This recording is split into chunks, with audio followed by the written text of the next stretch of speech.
الشيطان الرجيم بسم الله الرحمن الرحيم الحمد لله رب العالمين الرحمن الرحيم مالك يوم الدين إياك نعبد وإياك نستعين اهدنا الصراط المستقيم صراط الذين أنعمت عليهم غير المغضوب عليهم ولا الضالين اللهم صل على سيدنا محمد الفاتح ما أغلق والخاتم ما سبق ناصر الحق بالحق والهادي إلى صراط المستقيم وعلى آله حق قدره ومقداره العظيم رب اشرح لي صدري ويسر لي أمري واحلل عقدة من لساني يفقه قولي الحمد لله الذي لا إله إلا هو الحمد لله الذي لا إله إلا هو الحمد لله الذي لا إله إلا هو الحمد لله الذي أتم نعمته علينا الحمد لله الذي أخرجنا من الظلمات إلى نور الحمد لله الذي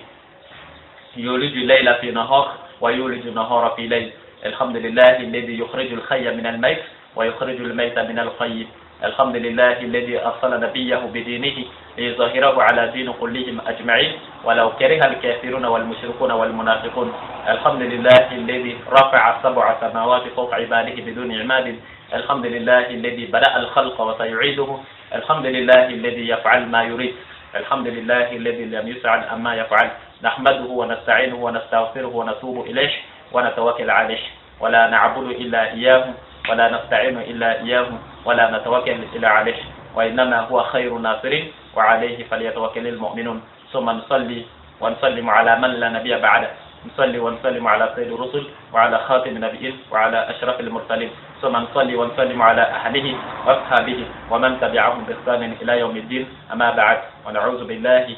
من شر عدونا إبليس الرجيم وأوليائه وانصاره وأصحابه ونسأله أن يفتح لنا أبواب نصره وأن ينصرنا على أعدائنا قوم الكافرين وقوم المنافقين وقوم المشركين إن شاء الله أما بعد ولا تنبلم أنسك لا حر لا ألا ما نقول لا حر لا ولا نمتصنا أمي تراتا لا ما كلو كلي مغاني ناني ما كلو كلي مغاني ناني سامبا فلاتان أنورو نمتصنا أمي تراتا لا ما كلو كلي مغاني ناني samba flatan an woro kaka fon sati gala ka demay wala no wati na kulo ba ka kalande ana obati ala ka dinana no ye isiaka berte kabo sigaso marala kabo sigaso dugumina o ye klelay an sigaso che kilometre binanduru abe sigaso no ko jala chenti wala ni masasuna na ala kembe ka walanda min no ga bi inshallah amino da ala ka mu'minu kulo kan kaka fon sati gala ka demay wala yano chama sinzini masato koy mawrate ala min ko amba damina ni sitike ala to barka may masam ya damina na ba laba amba damina ni ala to koy ala min jola na yere ni gatla ka jona ka join amba on sinzin ala to koy masami ne ma ka ka jon kan do kila la ka so ka da kan na kila la ka sabar ka da o ka amba damina no sitike ala to barka may amba on sinzin masa to koy damina o gatite masami nga fangana masami nga fanga terlenta fanga werala amba damina no sitike ala to barka may amba damina ni ala to koy tigara ma fo voti ma fo ka ala ni sigi amba damina no masa to barka may amba damina ni masa to ko de tat siga ke masani na amba damina no setike ala to barka may amba damina ni ala to ala ni ka ba ko lo wulo bla kula ka jo kuna na mangulo maka foro amba damina no setike ala to barka may amba damina ni masa to shube ko ni ala ni nga jey dugo be gen masa ni nga jey sa ni balo be ala ni nga blala amba damina no setike ala to barka may an fin zilon ko no masa to ambi solli akakiraka ambi solli sayyidul bashar kan ambi solli khatim nabiyyin kan ambi solli ashrafil mursalin kan ambi solli madaniyu kan ambi solli maqiyu kan ambi solli siratal mustaqim kan ambi solli mustafa kan alayhi salatu wassalam anda ala ka kisi ana ala ka nema ni ko ke muhammadu kan ana ka so wala fin zilen ko ni masa to ana solli len ko akakira kan ana ka so wala me tangani ni dalba masa fe ka bodanga to kuna ngo to ramano e iblisai ana siru na jinyo ana tadiu ama ba'd wala tambali wati na kulo ba tadi ke de kana ka bo siga so marala ka bo siga so dugumina o eklelay an siga so che kilometre bi nanduru ade siga so no ko chala chedi insha Allah rabbi do e kalanden karamo kontan bi wala nda en titri ena ko yae so gomi wala nda en titri de ko l'enfer des juges et des députés akuma bisi donc ne walanda un titre de ko l'enfer des juges et des députés, l'enfer des juges et des députés akuma bisi donc o kɔrɔ de bamanankan na ko juge ani député olu ka jahanama abisi donc juge ani député olu ka jahanama juge ni député ka jahanama convi ah ibi kulojo akuma bisi donc mais ala k'an bɛɛ seere jamanadenw mais na ta k'an seere mais kan kana min fɔ mais ala k'an seere ka tila ka jɔn k'an bɛɛ seere a ka dɔnnibaw mais kana min fɔ sisan n ye ala k'an bɛɛ seere n wasa ye ala min ye kɔni ani n sanalen don ala min na ani ne kalifa bɛ ala min na n b'o ala k'an seere ka sɔrɔ ka jɔn k'an bɛɛ seere a ka karamɔgɔw ni lɛtiri kelen yela ye ala n'a ka kira ma min fɔ n b'o bisimila o kana fɔ ne kɔfɛ. Convi, pourquoi ne ni bafuye de ka ala kan shere ne wasa sadir ne tabale do ala mina ani jige masami ani kalifa le do ala mina pourquoi ne o ala kan shere porque me kan ana mi fo fa mo kulo ka do ala aw convi yaro kulo ka do ala ka tora ka don baw kan shere ala ka ke am be shere yani la haraka se kon o kono juma di convi me afuye de won aw de bolo ngambe plana ala bi ne aw de bolo kan biseli ko yan kele flamaw ye ni aw de bolo kan flamaw ye parce que ni sungolo sala amba de kleti sabashon ni aw de bolo kan flamaw ye parce que ni hiji kuma sala amba de avion fa kataka maka ni aw de bolo kan kala flamaw ye parce que misru be na kata ni shiso ye ni aw de bolo kan kala flamaw ye parce que be biseli du tibu biseli du de on biseli jamana de on biseli ne trebe fambe ne a fiye de kombi ko ala na kakira an kan ga sele no lumin to de ala na ka kira an kan ka shon n'olu min tɔgɔ ye dɛ ala n'a ka kira an kan ka taga heji la n'olu min tɔgɔ ye o ala n'a ka kira de bɛ kan k'an wele kuranɛ kɔnɔ ko kafiri kungelenw wallahi a daminɛna dɛ a y'a fɔ dɔnnibaw ye ko bisimila la a sinɔ ne ko i ma dɛ an kan ka seli ni ala min tɔgɔ ye an kan ka shon ni ala min tɔgɔ ye an kan ka heji ni ala min tɔgɔ ye an kan ka seli ni kira min tɔgɔ ye an kan ka shon ni kira min tɔgɔ ye an kan ka heji ni kira min tɔgɔ ye o ala n'a ka kira de bɛ kan k'an wele kuranɛ kɔnɔ ko kafiru wallahi i b'i kulo jɔ n b'a bɛɛ bara ci ye sisan o de la ne ye kasɛti in titiri kɛ de ko l'enfer des juges et des députés e b'o kɔrɔ dɔn i b'a kun dɔn a kun tɛ foyi ye olu dama tɛ quoi mais a bɛna olu de concerner kosɛbɛ pourquoi sabu u ka karamɔgɔw y'u janfa mais olu dama tɛ nka n bɛ jamanaden bɛɛ de ma yan mais ala kana min fɔ i bɛna ye o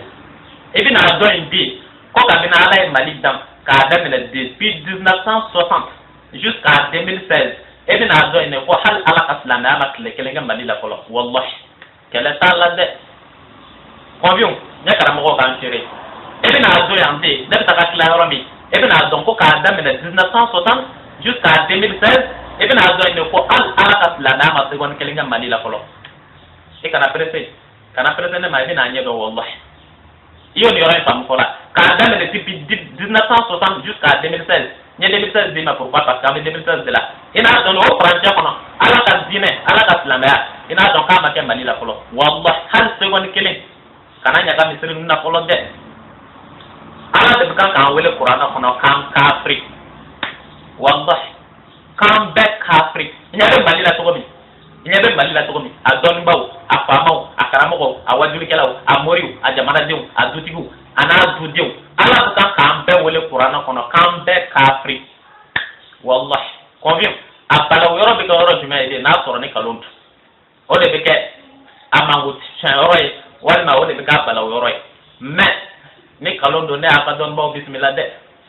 ni nkalon don ne y'a ka dɔnnibaw bisimila na dɔw y'a sɔsɔ n'a kɛla nkalon ye k'a dalu jɔlen na ne kalina se tigɛ ala bonya na ne bɛ taga lahara ne t'a ka diinɛ lasebele billahi al-aliyyil azim a bɛ sidɔn k'a ka dɔnnibaw bisimila la ala y'an wele kuranɛ kɔnɔ yɔrɔ min k'an bɛɛ kafiri a b'aw tulo jɔ a b'aw tulo jɔ misiri ko kuma tɛ yen su ko kuma tɛ yen jaga ko kuma tɛ yen ala k'an bɛɛ ma kafiri yɔrɔ min conviens ala k'an bɛɛ ma kafiri yɔrɔ min i b'i tulo jɔ n b'a bɔ kuranɛ kɔnɔ kɛnɛ kan ni kɛnɛ kan sisan k'a da kɛnɛ kan f'i yɛrɛ k'a fɔ ko bɛɛ tɛ ko a ka ɲi a bɛ sidɔn mais yanni n k'o kɛ a ye jɔ n ka karamɔgɔ faamaw bisimila fɔlɔ comme maa tɔgɔ don titiri la f'i k'a fɔ a tigi ye pourquoi i y'o kɛ ne k'u ma l'enfer des juges et des députés fo n k'a fɔ juges ni députés ye pourquoi n ye kasɛti in dilan k'a titiri kɛ olu ye olu dama tɛ n k'an bɛ jamanaden bɛɛ de ma mais comme olu de y'a yɛrɛ yɛrɛ ye a ye jɔ n k'an bisimila olu ye fɔlɔ a kuma bɛ sidɔn ni n tilala olu la n bɛ sɔrɔ ka walanda in yɛrɛ d'i ma Mes chers compatriotes, mes chers dirigeants, mon cher président, chef d'État, mes chers ministres, chefs de gouvernement, mes chers magistrats, mes chers députés, mes chers compatriotes, et dès ici, je m'adresse aux dirigeants musulmans. Dès ici, je m'adresse aux dirigeants musulmans. Vous êtes actuellement à l'écoute de votre compatriote, un frère compatriote de la région de Sikasso, 3e région, de la commune rurale de Klela, village de Klela, village distant de Sikasso de 45 km, situé entre Sikasso et Koutiala. Vous êtes actuellement à l'écoute de ces compatriotes, l'auto-formé en islam, l'ambassadeur du royaume divin sur la planète Terre. Vous êtes actuellement à l'écoute de cet étudiant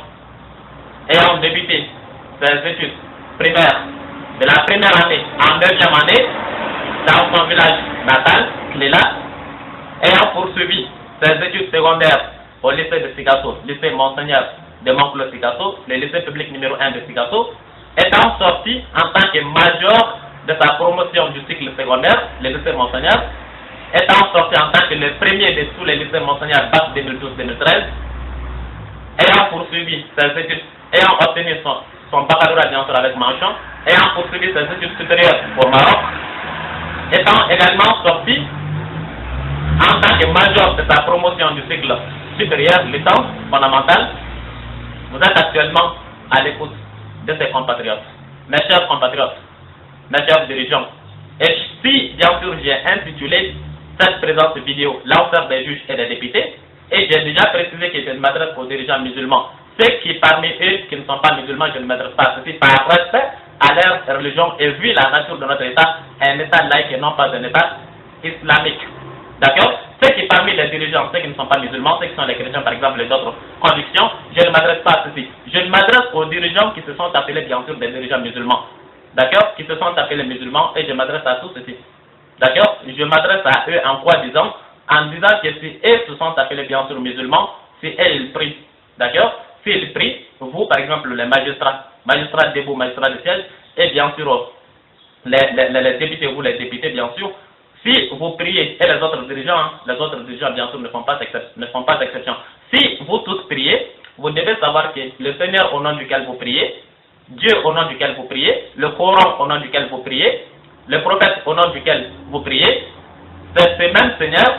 ces mêmes prophètes et ces mêmes Coran qui vous qualifient de mécréants 100%. Mais vos dirigeants, ou je vais dire vos prêcheurs et vos marabouts ne sont pas parvenus bien sûr à vous les démontrer, à vous les dire. D'accord? Vos dirigeants, vos imams, vos prêcheurs ne sont pas parvenus à vous dire la vérité. Le Seigneur au nom duquel vous priez, c'est ce Seigneur qui vous qualifie de mécréants premier degré dans son Saint-Coran. Dans son Saint-Coran. Mais vos dirigeants vous ont trahi. Ils ne sont pas parvenus à vous dire la vérité. Je vais dire vos marabouts, quoi. Vos imams, vos prêcheurs, ils vous ont trahi. Ils vous ont trahi, nous ont trahi tous. Vous et nous. Ils ne sont pas arrivés bien sûr à nous dire la vérité. D'accord? Si j'ai intitulé bien sûr cette vidéo, c'est pour que vous sachiez dès ici ce sur quoi vous êtes. D'accord? Ce sur quoi vous êtes. Si vous priez au nom de Dieu, alors c'est ce même Dieu qui vous qualifie, qui nous qualifie tous d'ailleurs,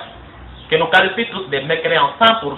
Où est-ce que le Seigneur le dit? Dans son Saint-Coran, chapitre 5, verset 44, 45, 47, dans son Saint-Coran, chapitre 5, verset 44, verset 45 et verset 47. Qu'est-ce que Dieu dit? Dieu dit que son Saint-Coran, toute communauté ou tout État qui ne juge pas avec, ou tout ce qui ne juge pas d'après son Coran, on appelle tout ceci des mécréants en islam. Tous ceux qui ne jugent pas d'après ce que Allah a fait descendre, les voilà les mécréants. Tous ceux qui ne jugent pas d'après ce que Allah a fait descendre, les voilà les mécréants. Qu'est-ce que le Seigneur a fait descendre? Qu'a-t-il fait descendre? Il a fait descendre le Saint-Coran. Le Saint-Coran contient des jugements, n'est-ce pas? Et le Seigneur dit que tous ceux qui ne jugent pas d'après ce Coran, on appelle tous ceci des mécréants en islam.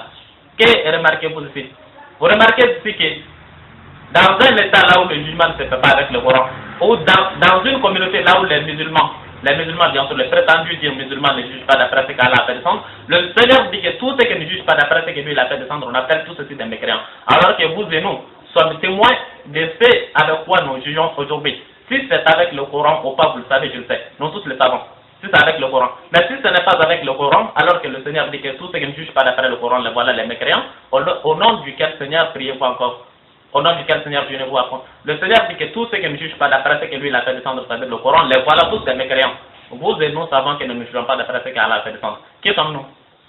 Qui sommes-nous? Si nous ne jugeons pas d'après ce qu'Allah a fait descendre, alors que le Seigneur dit que tous ceux qui ne jugent pas d'après ce que lui il a fait descendre, les voilà les mécréants. Vous qui êtes les magistrats du ciel,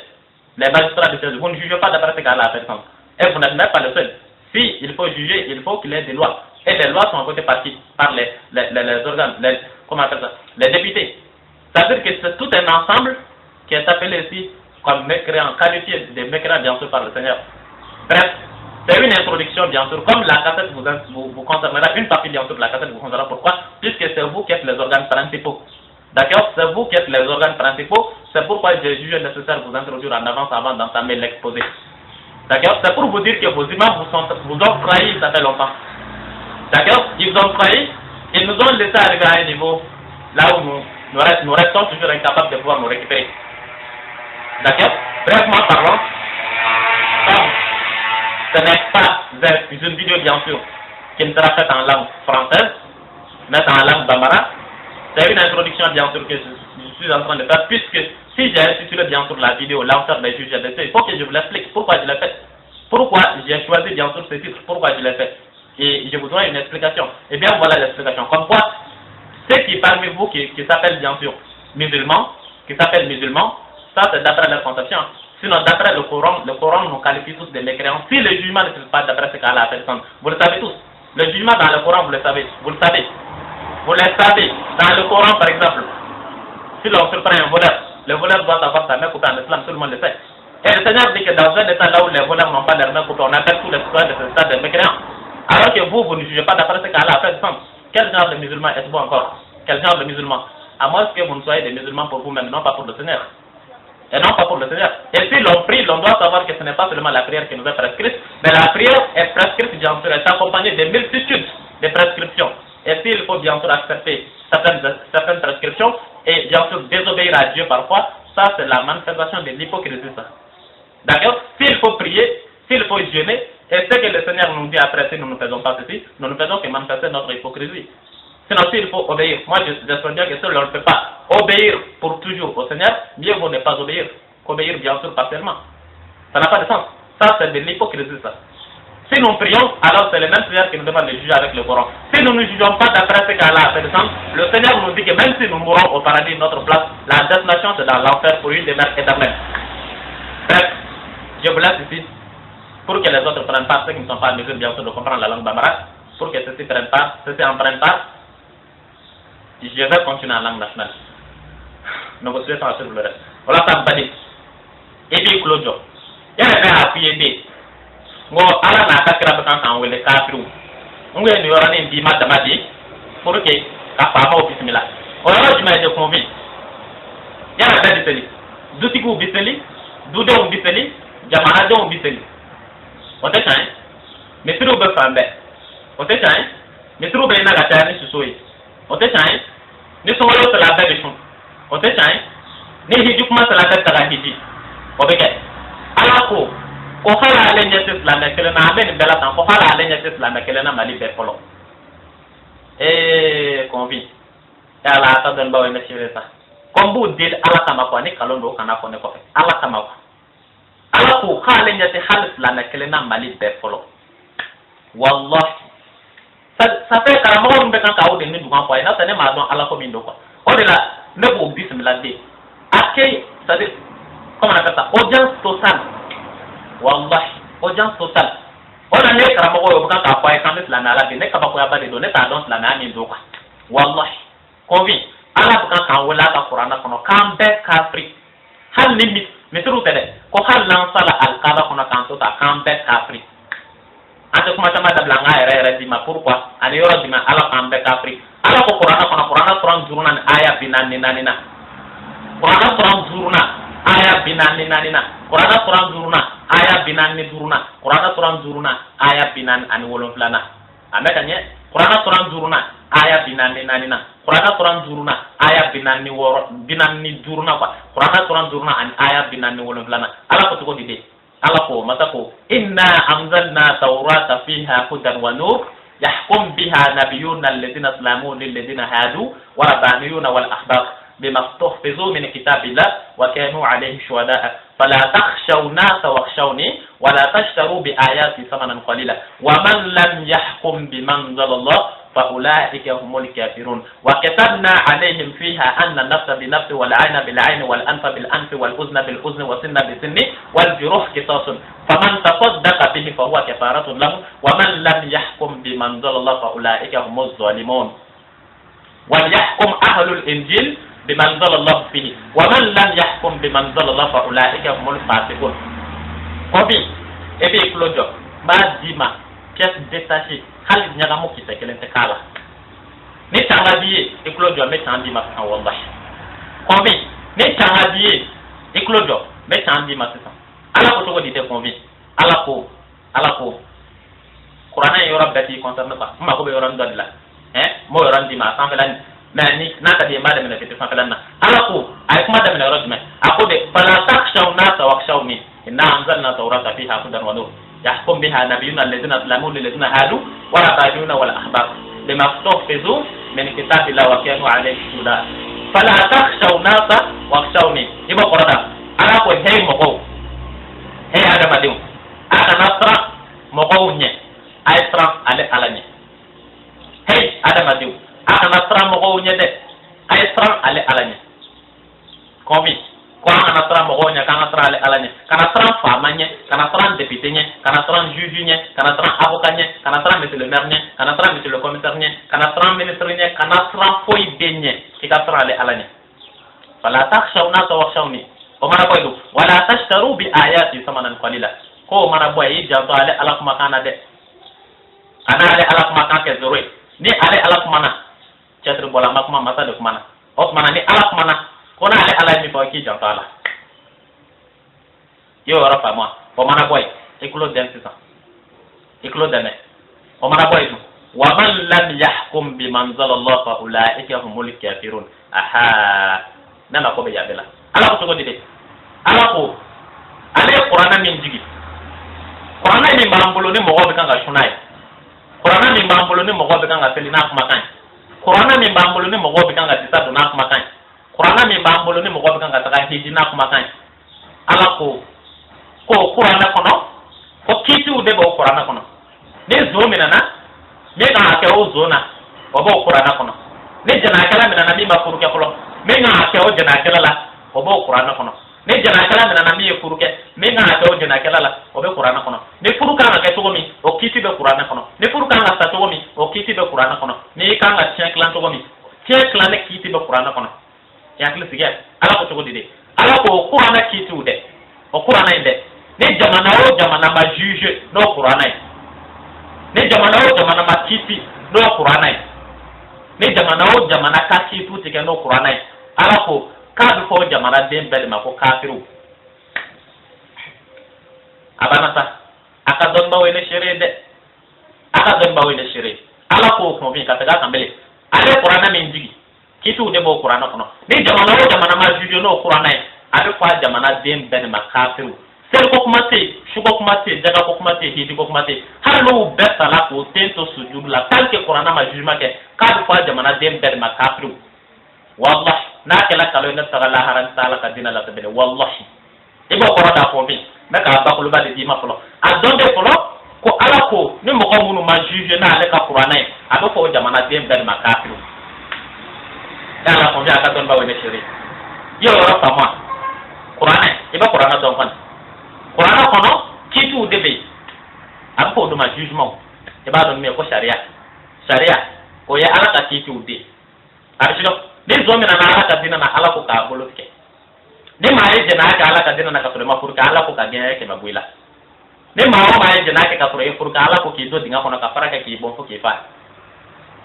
debe na furu sire ala ka dina na ala ko ka tarna ka qur'ana debe na furu sa ala ka dina na ala ko ka tarna qur'ana debe na chanklan ala ko ka tarna qur'ana mata ko zombo te tiga jamana mina jana akala ti farala kero jamana mina jana akala ti busan jamana mina chate klan qur'ana jamana mina ka ti fa jamana de bele mako kafiru aka don ba woni shire ibo koro da ko bi mena qora wala yi o ko yo ni qur'ana kon se ki fika jamana o jamana kono 0% musulman 0% musulman ala ko hal ka fa bede makafir wa man lam yahkum bima anzalallahu fa ulaika humul kafirun ni ma o ma makitina ale ala ka qur'ana ado fa o jama bede makafir amoru afamau awajuni kelaw akaramago a almamu a donbaw a famaw a jamana dew a dutigu a dudew ana jamana den to be ka fa bede makafir combien aka karamago be monadi o be mona ya ga banire ya ga bani asa man combien poni pa lai kalu tiga de poni pa lai kalu tiga ba tene masate kalu tiga mais ala te kalu tiga combien ala ko da ale ka qur'ana jamana o jamana ma juye na ale ka qur'ana ade fa bere makafiru nangela sala na ko ne te ka masai kalu tiga ni ya ka kulu bay eben ko na ma ko ita ala flo nya ba kulba de ma pour que hakli ka seka dore walanda kono fa ni hakli dore e bida kono fa net ni sita ko yi mi nga gele na madre ka seka ni orani famu ka ni tala ni orani famu ko vi e bida kono fama tra do ko ba sharai ani ala ka tra do yi sharai e bida kono ko vi mbadi ma sa wallahi o de la ina me mali bayte karamo ko min seka no wana ka atse ka ke mena walanda ni glen sita ala ko vi ni ye karamo ko kelen sora ni tala ka walanda nyona glan nana e bulo ma ken karamo o karamo ko te ate no ko ba ma do ibi kono ni tala ka ni yoro ni fam ko vi ala mena ala ka dina di mata depuis ande na don ko ja an yero ke kafiru e ma antum da kalamo wallahi ina do ene ko depuis 1960 jusqu'à 2016 ko la na ma kele malla e ko do ene mais e ka tiga ni yoro ni fam ko to di ala ko de ni mo mun ma juye na ale ka qur'ana abe ko jamana den den makafiru sedi ko kuma te shugo kuma te tidi ko kuma te qur'ana kono afala ka zombolo tike ko ni zonte bol zombolo tike jamana na abe fa jamana den den makafiru a almamu a hidi kelaw a disadonaw a fan be a wajulu kelaw na muru na don baw na famaw na jamana dew na dutugu na dudew a tena muso be den den makoroba ka fa jamana den den makafiru aha maintenant selana modelo di mai selana modelo di mau ala dina ga selana ai sona ko la life life ala ni ko ni munu ma juye no qur'ana ba ko no makafri ani ala ambulaye ala ni ga selana o ala plaka to ga kai o la ambulaye ala ni ga selana wa ala be ala ni ko ni mawo mama juye no qur'ana ba ko ben makafri ko ala ka ka be wala kafiru o la na ke ala plana kai anaka ala kele ga selana wi anaka ala kele ga kafiru wi sona kala mais ni ala kele de du kaba kolo tigi duguma kolo tigi ala ni ya da ala ni me na fa ala ni me kle bo nya na ka shu ka nya na akunti ala ni ya obla ala ni me na boy no ala du la haradu jamana de be jahannama kono sabo ala ko da ne jahannama glan ka bla kafiru de ala ko ni be nga kafiru don ala gende o jamana de undi ala ka kitu te boli jamana me kono ala ka qur'ana ka nga juma ka jamana kono abu jamana de be ma kafiru ala ko qur'ana kono qur'ana sura pla aya mugan pla ani mugan saba qur'ana sura pla aya mugan saba ala ko tugo de ala ko de uiddat lil kafirin ala ko da ne jahannama glan ka bla de kafiru de don de kafiru wi o jamana de undi ala ka kitu te boli jamana me kono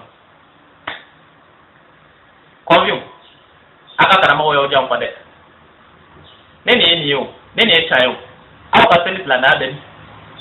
neni e chayo aw ka hidi plana de neni e chayo so wala tara nga sunge anga shun le bi saba anga tara na place ni jogo tan wala bla jogo bi saba ni bla ko sala da robin ala e kuma kelen dama de ko ka daji ala ko qur'an kono ma yubaddalu alqawlu yadiya wa ma ana bi zalam lil abid ala ko de kuma te yela male ala fe na ala ko ngodron ko kitab na ala ko ngodron leketad ala ko te karamo ko ne shiri wala ko to di ko jamana kono ni qur'an ti ga juma kay ala ko jamana dem be ma kafiru un point un trait alors awie plana modal di mawe bi karamo ko kon tew e ala karamo ko akana la harade mbawdin kato awi roba do akana la tabu antum ta'lamuna zalik faba min qawli Allah ta'ala wa man lam yahkum bima anzalallah fa ulaika humul kafirun afa nahkum bima anzalallah fa illa fa li ay nahnu fa kayfa nahnu muslimun aidan kayfa nahnu muslimun aidan wa lam nahkum bima anzalallah أو أفالله هو الذي كذب أم لا. إن كنا مسلمين حقا فقد كان الله كاذبا إذا، بل إن كان الله صادقا أو صديق فقد نحن كافرون إن لم نحكم بمنزل الله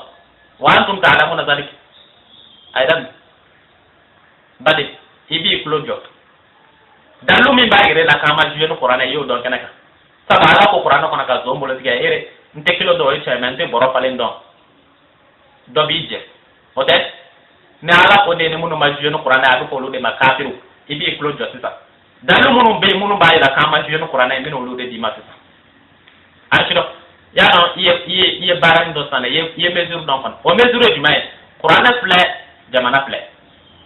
de qur'ana ma ke ga baraka jamana kono jamana dem be kafri mali da matade mega mali ta de di ma bamana ngad la ba je jamana ko e france na anglais di wallahi mega mali ta di ma bamana ngad matla kam bamana ngad na de kata malla mais ni je jamana ko ya je plana ko ne a fi ne ta tene mali da matade ne a fi de l'ambassadeur du royaume divin sur la planète terre ne ta tene mali da matade ne ta de na la kat bu ko le territoire entier doni ba be ana fa mabbe ikala États-Unis président yo ikala maka Allemagne yo ikala dia jamana don bani dia jamana fama ne ta no betchet mali da mate la da ka mali ta di bamana ngana na ka die ni bamana ngata ma die mekla ka France ta ke binai mbo ke de France di ne France ta man die ma bon anglais la ka di dia jamana bema wallahi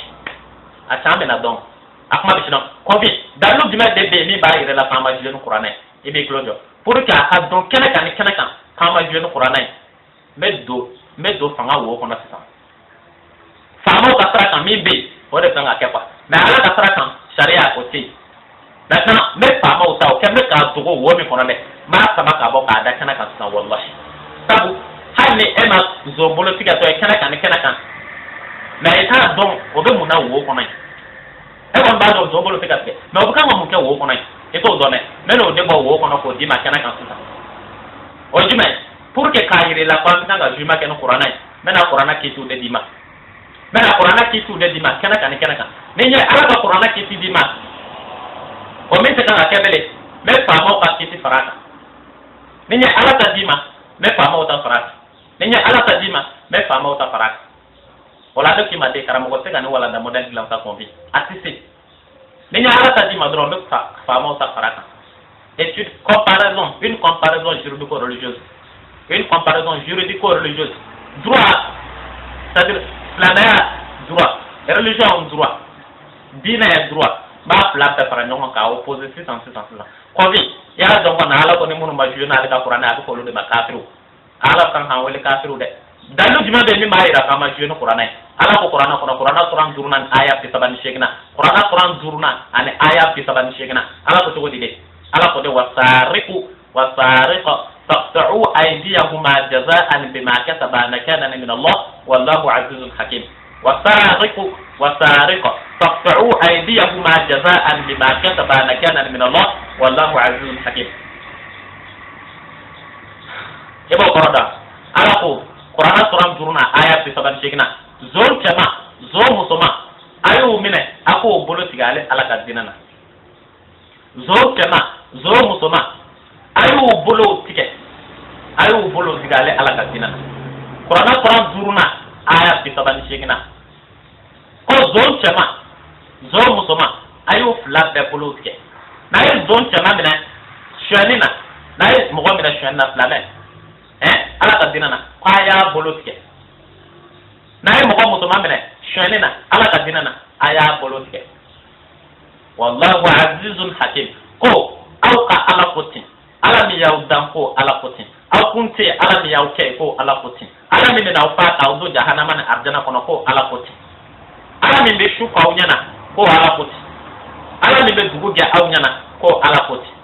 aka na telini ala mi tokaye ko ala kotin abe shun ala mi tokaye ko ala kotin abe hijina ala mi tokaye ko ala kotin ko ga zo musuma zo chama ko bolo tigale ala kadinana komi sama ala ko tande ima zo bolo tiga to kon foki sa o bayde alors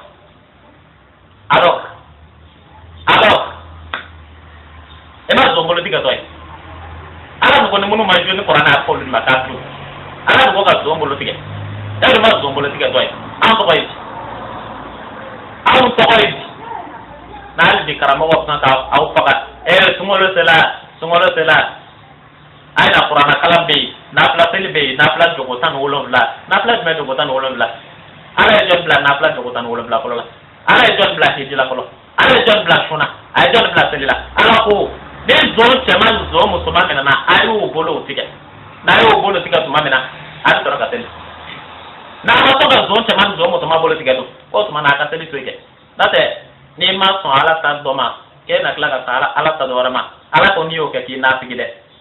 ko ale to la na lo ki ka zon bolo tige no ma no ko ma ni to le juge ko tuma na ka na tel bele sera ni tel la ki na tige ala ko ni zo ko ka zon bolo tige jamana de jamana fama jamana president ko tumana ni ma songa zo politika ko jamana president kana selbele de ko tuna ni sella ko ina figa ide maka ko tin premier ministre ala ko ko ga zo politika ko ni zo bolo matika ko tumana kana selbele ko ni sella ko ina figa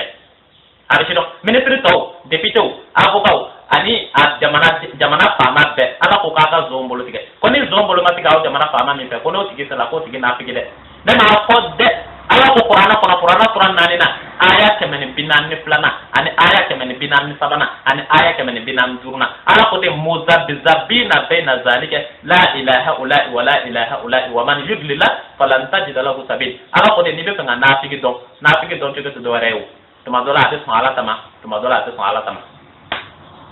boy ala ko qur'ana flana aya bi shigni durna أفتؤمنون ببعض الكتاب وتكفرون ببعض فما جزاء من يفعل ذلك منكم إلا خزي في الحياة الدنيا ويوم القيامة يردون إلى أشد العذاب وما الله بغافل عما تعملون ألا قلت منو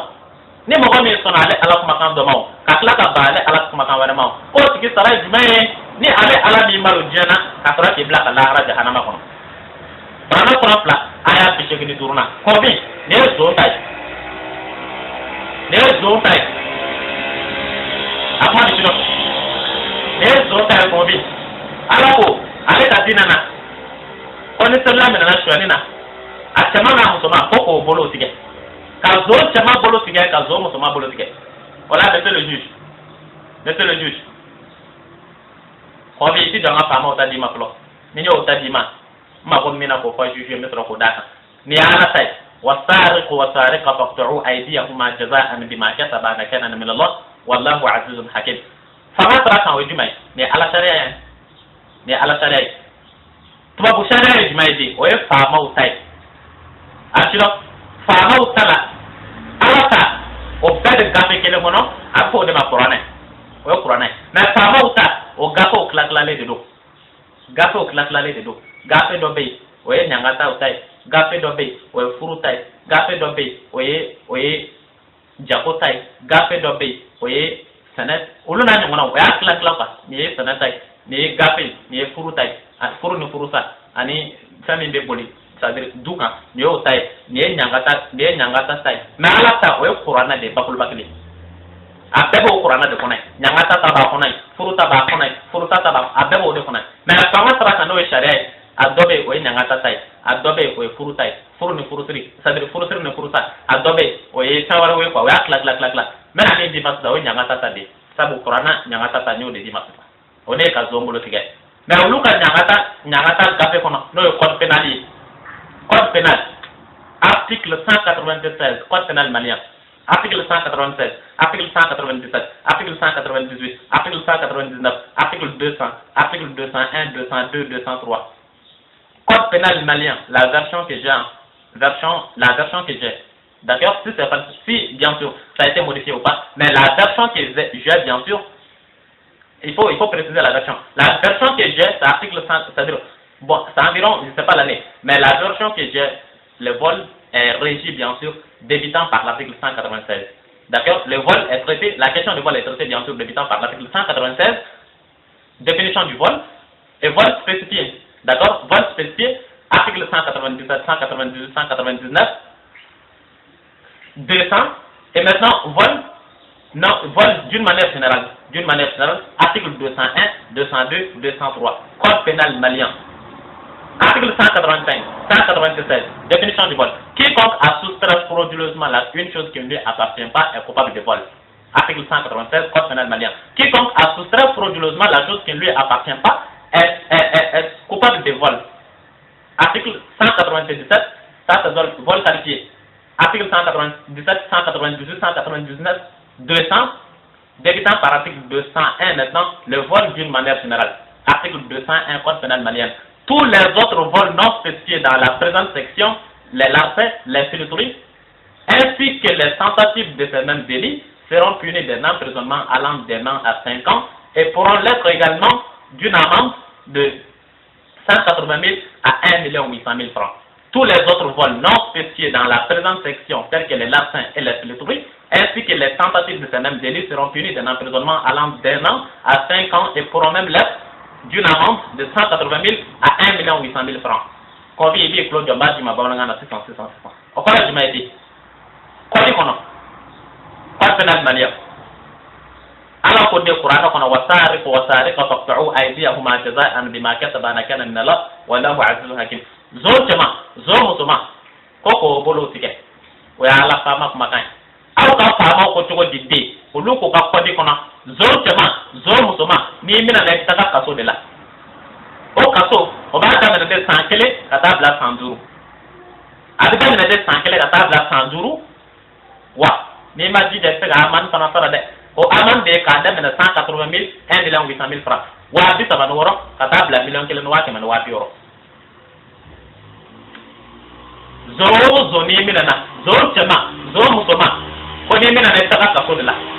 o kaso ba da mina de sankele kata bla sanzuru wani maji de sega amandu sara wa man de ka da mina wa ti sara no wara kata bla million kelen wa ke men wa bioro zo chama zo musoma e bi taka kaso de la o kaso ba da mina de o kaso ba da mina de sankele kata bla sanzuru wani maji da e sega amandu sara wa man de ka da na wati saban woro ka ta bla million kelen wati man wati woro ala ko zo chama zo musuma ayu bolo tike fama ko zo chama zo musuma e bi taka kaso de la o kaso ba da na de sankelen ka ta bla sanduru ni ma je sega man taro man de wati saban woro ka ta bla million kelen wati man wati woro ala ko zo chama zo musuma ayu bolo tike fama ko zo chama zo musuma ayu do kaso la o ka kaso da mena sankele alaba sanduru o ba man min sara o da mena wati saban woro alaba million kelen wati man wati woro. N'est-ce pas? Ça s'oppose. Et si ça s'oppose, aye fama o de ka ala uye watari aye masala de ka, c'est-à-dire aye fama o de ka slama uye watari aye masala de ka slama uye. Alors, fama aga tarama o ya o nega kui. Vos prêcheurs vous ont trahi. Ils vous ont trahi, vous ont trahi. Monsieur le juge, fama awe ni de ala ko de ka juge ma ke no Qur'an. Koni ma o ma juma kana ale ka Qur'an adu ko jamana de be ma kafiru ala ko Qur'an ko na ka zombolo tige aw ka ma ko ka zombo kasula wala ta monsieur le juge, monsieur le juge, monsieur le commissaire har le karama ko yaw neke monsieur le juge, monsieur le commissaire ne wajulu kala yaw neke kayo ken la adriya de har na yo ken la adriya kan la hara do abin jahannama kono wallahi monsieur le juge ne karama ko yaw neke ne wajulu kala yaw neke kayo juge ma ken la adriya de har na klenan jebe la hara do abin jahannama kono har na salat jana kono wallahi no karama ko ya so sayo tika dimma no ya so ayo tika dimma ko ala ko ma yoro dime ko ka ko juge yo ka kire tika la adriya kan kala ko mi Qur'an kono ko do to Qur'an don ko kana sa mo kala Qur'an na ala kama fi sabilillah wallahi kala yo ko Qur'an kono yoro dime ko juge yo ka kire tika la adriya kan karama ko ta sara la nyata wa man la yahkum bima anzala Allah fa ulaika humul kafirun ala ko de ni munu ma juge Qur'an adu ko de ma kafiru mais le juge ko juge la Qur'an ya do ma juge Qur'an ya la ko kuma di man bele la na bawo ni ko wal muso tigala makaka wal muso tigala adriya la o ko rajme ko ta la de pourquoi ko ta la sababu ka bara mi ke o bara to la ko la jango la adriya ko kuma ana ni ko zo makaka shani ka la adriya ko ko kuma na ko ta la de pourquoi sabu shani mai ni ma o ma ko mo ka shani ka la adriya kan ye fa to ina pas no boleo ni ko wal muso tigala wal ma jana kala makaka jana ka la adriya kan ko kuma na ni ko dro ko fere la makaka dro ko fere la adriya la ko kuma na koroto kuma na de ne ko sigara a to ni glofere la makaka glofere la dira la plana la korobo kuma na de mais ala ko ni munu ma juge no qur'ana a ko lu de makafiru mais c'est le juge ma juge no qur'ana yi yere bola kay sisa na ma juge no qur'ana ayo juge ma ke la dira kan amo juge ma ke la dira kan tagaro juge ma bala jahannama ke karamo ayaw ma ko saya ayaw ma ko sade wallahi ayaw takaboya wallahi na tese kala kadina fa aya daji aka na ko fi umma ko sa wallahi na tese kala kadina wuli ba fa daji aka na ko fi um top le de famo mettez le juge mettez le commissaire ne fa karamo ko ma ko ladriya o karamo yo jaw fa de ladriya te de mettez le juge na ta di ne bela jugement ka règle ni ne règle ni e ka règle de yere nya fa ka la ne clé de do be ni clé te ne tala ta la arabi jahannama ko ala ko de ni munu ma juge no qur'an ako ko lu ben man kafiru e ma juge no qur'an vous ne connaissez même aucun verset même un seul verset coranique par conséquent vous ne jugez pas d'après ce qu'Allah fait prendre n'est-ce pas mettez le juge la vérité mettez le commissaire la vérité ne karamo ko fa o karamo data boy ala mo fa karamo shi ala ma ko wajuri kala ci ka ko juge député we walma ka te député ma folo la ne ka te député ma folo na de juge le commissaire de ma député ta connaît Allah akbar mo so ko pour que ngata o ma fa mena juge de ta folo mettez le juge la vérité han ne kala la vérité han ne kiri tiga la vérité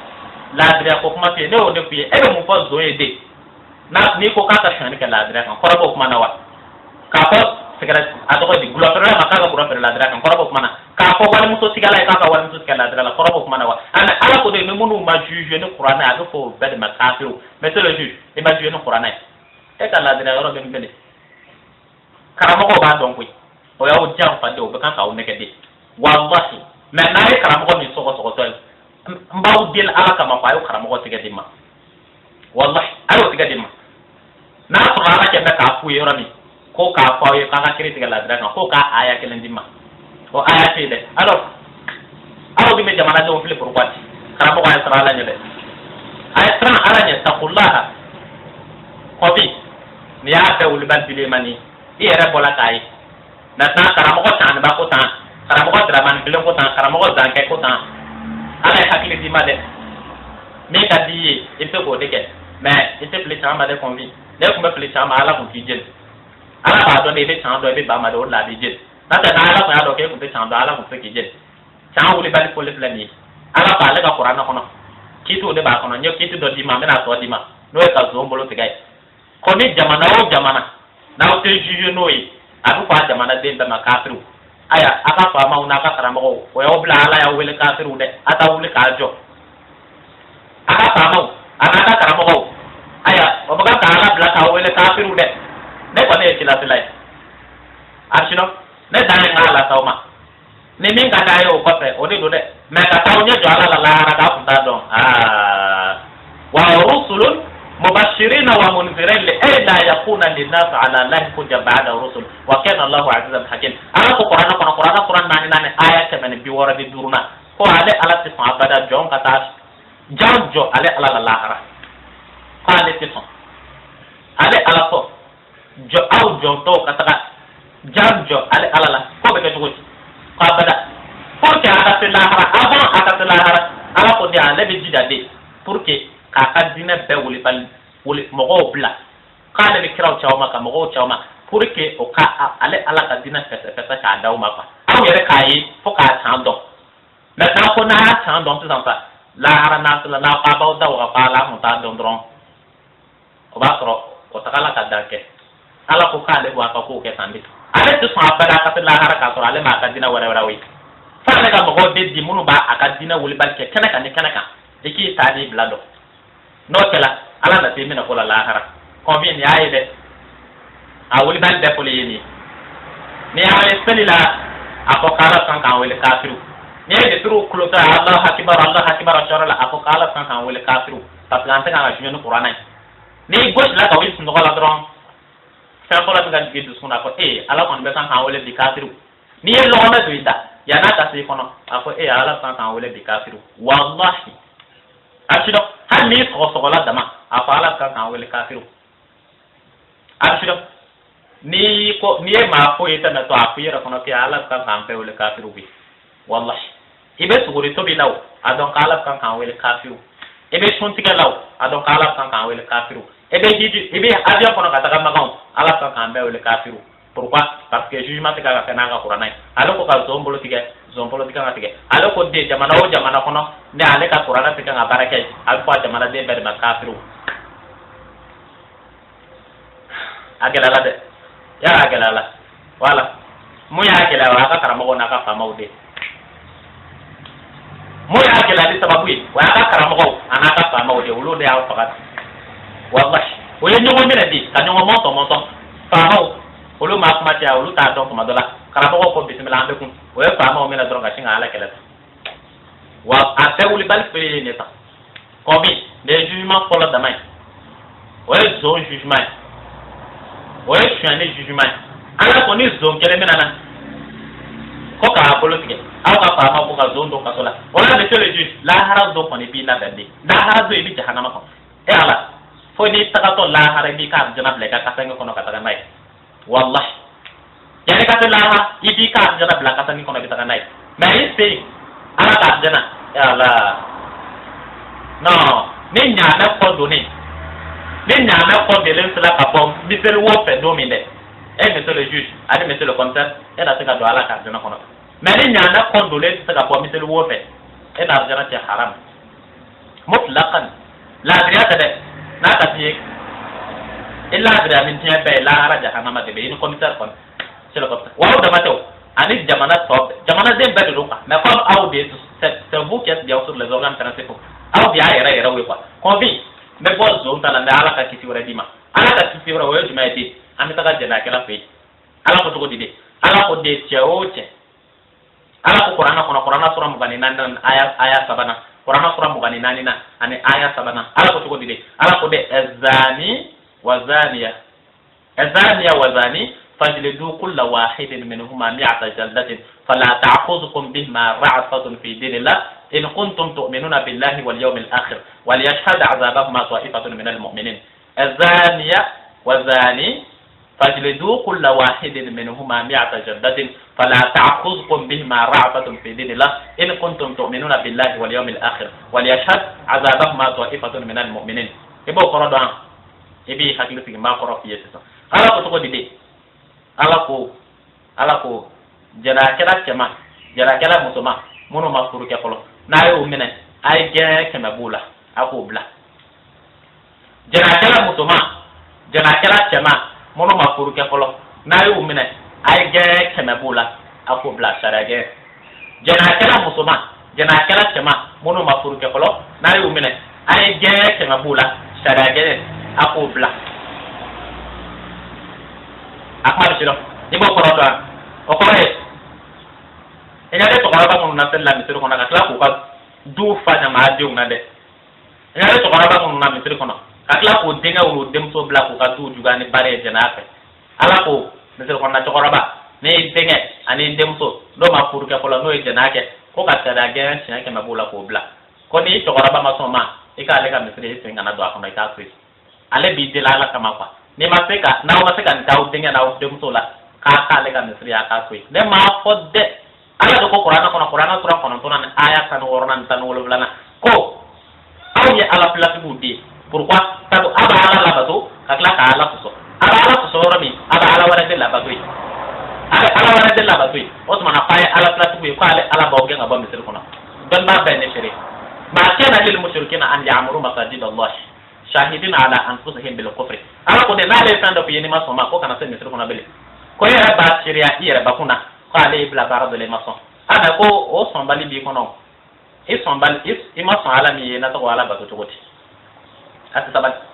ko mana ina ba to raba mun na ka ko ka tu fanya ma diuna adena kira temana musumau mono te purapada fo amortilen ko kele ka o fa ka tu fanya ma diun flawu sabawla abishiro ajena kala temana musuma munu makuru ke kolo ala ko de ka sara ge shaka make babula ko bla ka tani mine na yi tani ndeni mine janala ala ka dinana ko ka tani mine ka ge ke mabwala ka deni fana mine ka ge ke mabula ko bla ko ala ka titi ko wa o tike jamana kono ka jamana de ka kana ira tenga ko la haraba jahannama kono karamɔgɔ ko tɛ dɛ hali n'i ka jalamugu kuru ye château bɔ ala ko i kafiri tant que jugement tɛ k'a ka jamana kɔnɔ bonbosi tɛ dɛ n'a ka di ye i taamatɔ k'i bonsi dɔn ala ko n'i y'o bɛɛ kɛ hali n'i bonsi ye sira faran i nɔfɛ ka na a bɛ kɛ ma de kafiri kin ni jugement ma kɛ aw ka jamana kɔnɔ n'ala ka kuranɛ fɛnni tɛ dɛ n'a ka di ye i sujudi kɛ wulada in na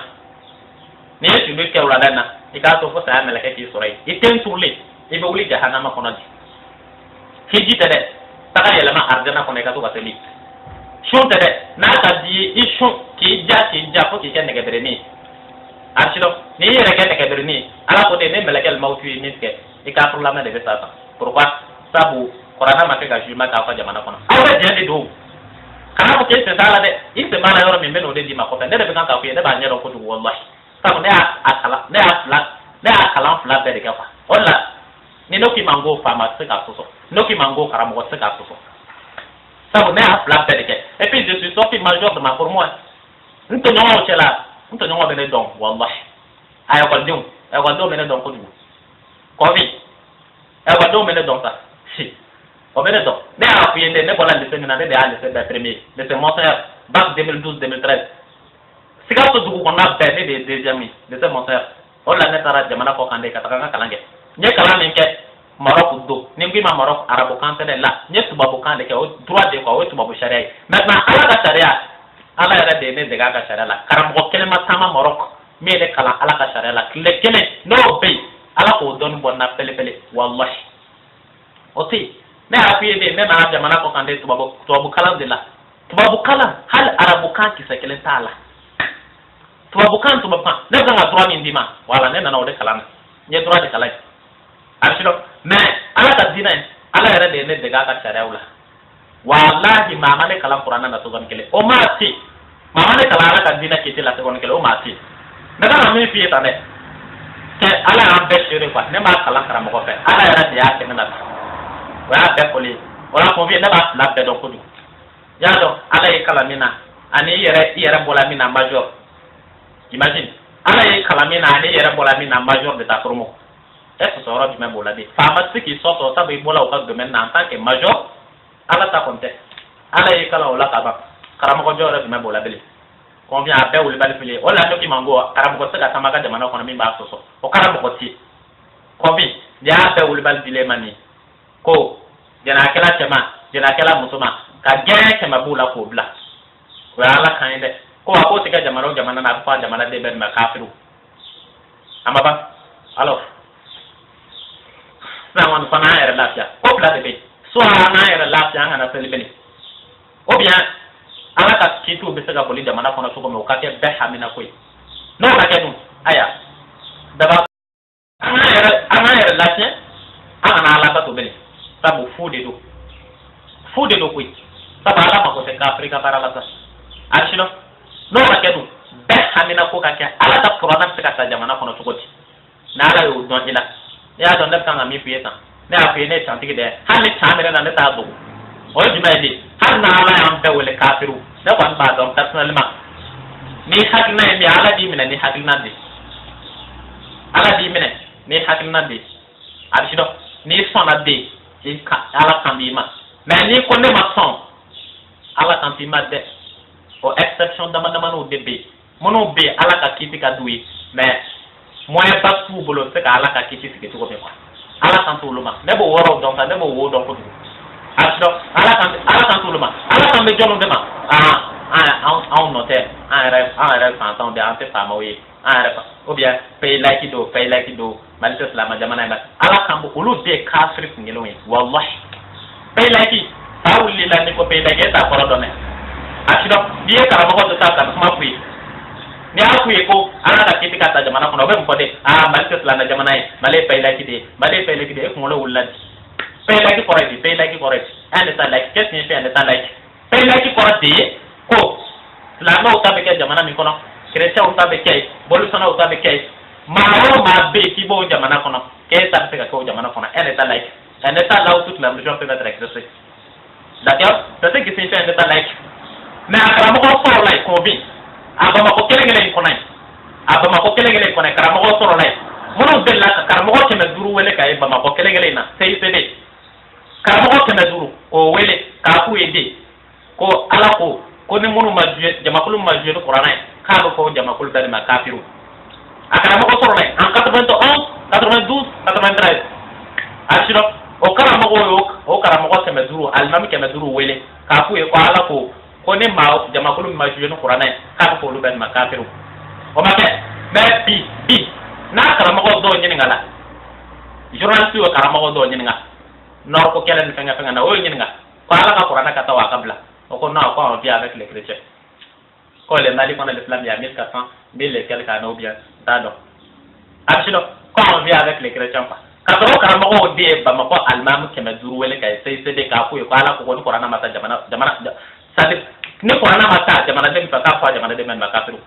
mais bi no nyinga la o ko na ko on vit avec les chrétiens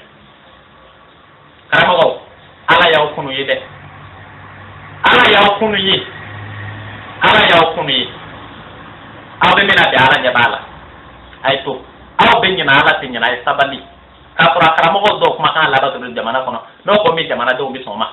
mais regarde karamo ko na duru ko wala en CTB 91 92 mais bi ko na ko en vit avec les chrétiens comme s'il n'y avait pas de chrétiens en 91 quoi karamo a te sabali ala ya kunu ya ala kan ka obiye dai to ala tin nyina aka na ala jamfa de aka na ala jamfa aw do kuma kan la ba to lo jamana kono na ko mi jamana do mi son tuma dola aka na son tanga boda min se ka ala ka dina bi na yo ka ala jamfa de sabala ya kunu ya ala kan ka obiye to mata tin nyina wa ala ti kala de ni ala jamfa yera jamfa ala ti jamfa abisido convi ni jugement plana damai ko ga jena kala tema jena kala musuma munu mafuruke ka ge ke mabula ko bla o mana ko edu convi mi est en train o makma o kaire na ko mai je n'ai vu aucun article traitant l'adultère des célibataires d'accord de ma ko ide ko di kono article mi be boli jena kala musuma munu mafuruke absolument jena kala musuma munu mafuruke même article ko ide mi be boloka. C'est ce qu'on appelle la permission tacite ou la permission implicite. En droit, en matière d'interprétation juridique,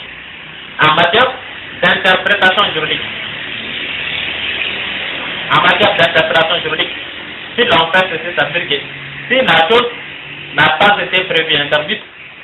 s'il n'y a aucun texte qui prévoit l'interdiction de la chose, ça veut dire que la chose a été permise. En matière d'interprétation juridique. Si la loi ne prévoit pas l'interdiction d'une chose, en d'autres termes, ça veut dire que la loi autorise la chose. La loi permet la chose. Fanga sera qu'en convient. Mais ça, on fait un sur live. Quand fanga makuma au camp, charate au camp, matalan jana matalan. Quand il y a fanga, charate makuma jana quand on peut faire jana d'agamer du. Absolument. Sans qu'un ni fanga mak, sans fois ma. Quand on daja quand on, qui ne dit mot consent. Faut correct, faut offrir daga. Da sabe jamana do jana daga laulai jana keta mogati bona la boli arshino mais fama we tan fo fama ma tan fo ala ta kon plede ko ka jana kala tema ale jana kala mutuma munu ma purke ka jere ke na bula ko bla ko ale ka titi jamana do o te ka jamana kono de alors e ya ka to kala ba jina de demto to kala ba munu demto fle ajena babal lata ana dege munu fla jena ke babal lata e de la ka to raba juma demto wal ma dege ye ka ge o ge ke na bwala e o yemi o te ne osmana ala de kalu diga ka ibe na to ala de kalu diga mais ni to raba o to mi suru kona ge ma bo demto sila ge ma bo dege sila alors ko o jena ke la o de ni to raba min kala ka ke la no o ko te mi suru kona se ga ala ko kalu diga asilo convi na bona wala na ala ma di ma bele na Qur'an jugement sabana dima ba da dima wallahi pour que ka do depuis 1960 jusqu'à 2013 ne flamay ne mali flamay kele quoi pour que ko donner ala kama asilo ni yo nyado ina karamo ko mun ba da ko fola ino karamo ko do tuma ni karamo ko kulo la flana ne dabale ba wallahi ne ka ba ko amba de hal le wajul kala wajul la kam o be kan mo waju o ka ala ka dina ko mo koy sadar ne ka ba ko abade do ko wallahi ala en shire ene kara mo wajul la ne be banati kenti kitare convient ni etan tigere kan go shira tan sak na ala en ko ne kala ka kara mo koy fele farda ni bina sel ke asunda isande a farda inde a kan ko de ko jamno isan ala kan mo mo wele kafiru a kan sel farda ni sel sunda ko tigi ala kan ga wele kafiri muy kama ato nyanya na ko glan flo na o nya soro sel farda ni sel sunda we mu sel farda ni sel sunda sel farda ni sel sunda nya ko kafiri o be na fanya oyi ne de a wele kafiri wa ala de ko na ale ka kiti te boni jamana o jamana ko na bi fa jamana de be ma kafiru o tuma na songolo sela ane anga wajulike o fokon o jamana kono bele ka ala san ko wole kafiru o bien tara san ala de neget ko ala yere ko kambe kafir de wala hanni kan kafra manga wajulke ala hanni kan kafra bisil naka dianga sel mina naka de kanamene ne o de do ka konfi no tew ni bi kan asel ala de yo ala ko da ka jamana kono na ale ka kiti te boli dra be fa be ma kafiru ito de nyene ko glan folo karamo ma ko de nyene ko jo folo muna ala ya ka bara to betwi ala yi tara betui ama ko o funa nyi bola munu be tende ama ko funa nyi bola munu be shun ama ko funa nyi bola munu ba asen fa kata kamaga ama ko funa nyi bola ni munu be sungolo na plati sadr jogota no wolo placer ako de ka jamana dembe ne bolo jamana do ni ala ko do ni yera ta ko kete ni ala ko do ne bola ka wuli ka jodde ala ka wuli yoro mina kafiru ne bola ka nyi inde ko yoro de boy pour que ala kana wele kafir bile sabu ala se ka tromper de mais ke ba tromper ala refan ke kaba ko fla fa e fanga jonne tromper e fanga jonne tromper déjà ala ko ko ni imaginer ala ka qur'ana bi ko ma kafir seli na se ka ala tromper bile hal ne no ko je prends en compte ne mi fo folo da akili bo lawo ni e fere ke sa e bra jonne tromper jonne ala ko de ni zo mbolo matika ka jamana kono akwa ka jamana de ma kafir a président a ministre a avocat ka damina jamana kontigi no e président kana bla pa jamana de laba ka pa ben makafiru ministre ko kuma dman be bela so ko kuma dman be bela le président vous en faites partie monsieur le président vous en faites partie c'est vous qui êtes le chef c'est vous qui êtes le chef donc c'est vous qui êtes le premier à être concerné vous êtes plus concerné plus que les magistrats ainsi que les députés c'est vous qui êtes les concernés numéro 1 vous en êtes concerné. Si le jugement ne se fait pas d'après ce qu'Allah a fait descendre, alors vous êtes qualifié de mécréant, 100% mécréant par le Seigneur. D'accord? Vous en faites partie. Le chef d'État, vous en faites partie. Et si votre islam est vrai également, ce n'est pas bien sûr un manque de respect ou quoi que ce soit. En islam, il n'y a pas de grade en islam. Il n'y a pas de grade en islam. Le président est égal bien sûr au non-président, au citoyen bien sûr en islam. Si vous êtes président, ça c'est autre chose. Mais en islam, si votre islam est vraiment vrai, alors ce que le Seigneur demande aux musulmans, c'est de juger avec le Coran. Le Seigneur dit que tout ce qui ne juge pas, d'après ce que lui a fait descendre, on appelle tout ceci des mécréants. Alors si votre islam est vrai, alors dites à vos citoyens, dites à vos compatriotes de juger d'après ce qu'Allah a fait descendre pour que vous soyez appelés bien sûr par le Seigneur des musulmans. Au cas échéant, vous mourrez mécréants, sans doute. Vos prêcheurs, vos imams ne sont pris comme témoins. S'ils le contestent, je leur apporte l'audience. D'accord? Vous en faites partie. Ils vous ont trahi, cher président. Ils vous ont trahi. C'est un message spécial à vous ici. Un message spécial à vous. Puisque,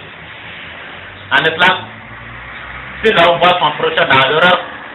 la solution ce n'est pas peut-être. Si l'on voit son prochain dans l'erreur, si l'islam du prochain est vrai, alors l'on ne prend pas en compte les grades au moment du conseil, au moment du message. Tous les musulmans sont égaux. Tous les musulmans sont égaux. Qu'on soit présent ou qu'on soit qui que ce soit, tous les musulmans sont égaux. D'accord? S'ils sont égaux, si les musulmans voient le mal ou son prochain dans l'erreur, il est tenu bien sûr faire tout son mieux pour qu'il en sorte. D'accord? C'est la raison pour laquelle je vous lance bien sûr.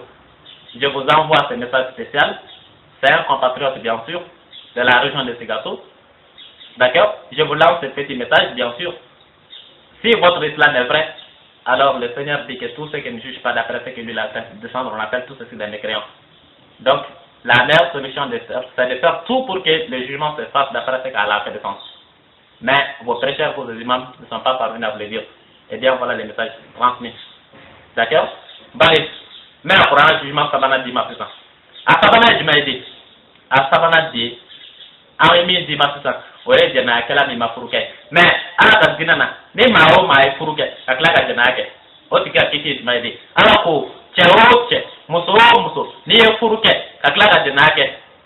Otmana, ko, Kadringeste, qui est quel dingakono, qui est bonne pareil pour qu'il fasse. Abanade. Tcheroche, Muso, ni ma furuke, ni furuke, à la Ganake. Ko qui doit dingakono, qui est bonne pareil pour qu'il fasse. Convient. Quand c'est là qu'on peut oublier la femme. Tcheroche, Muso, ala ka dinana. Ni e furuke,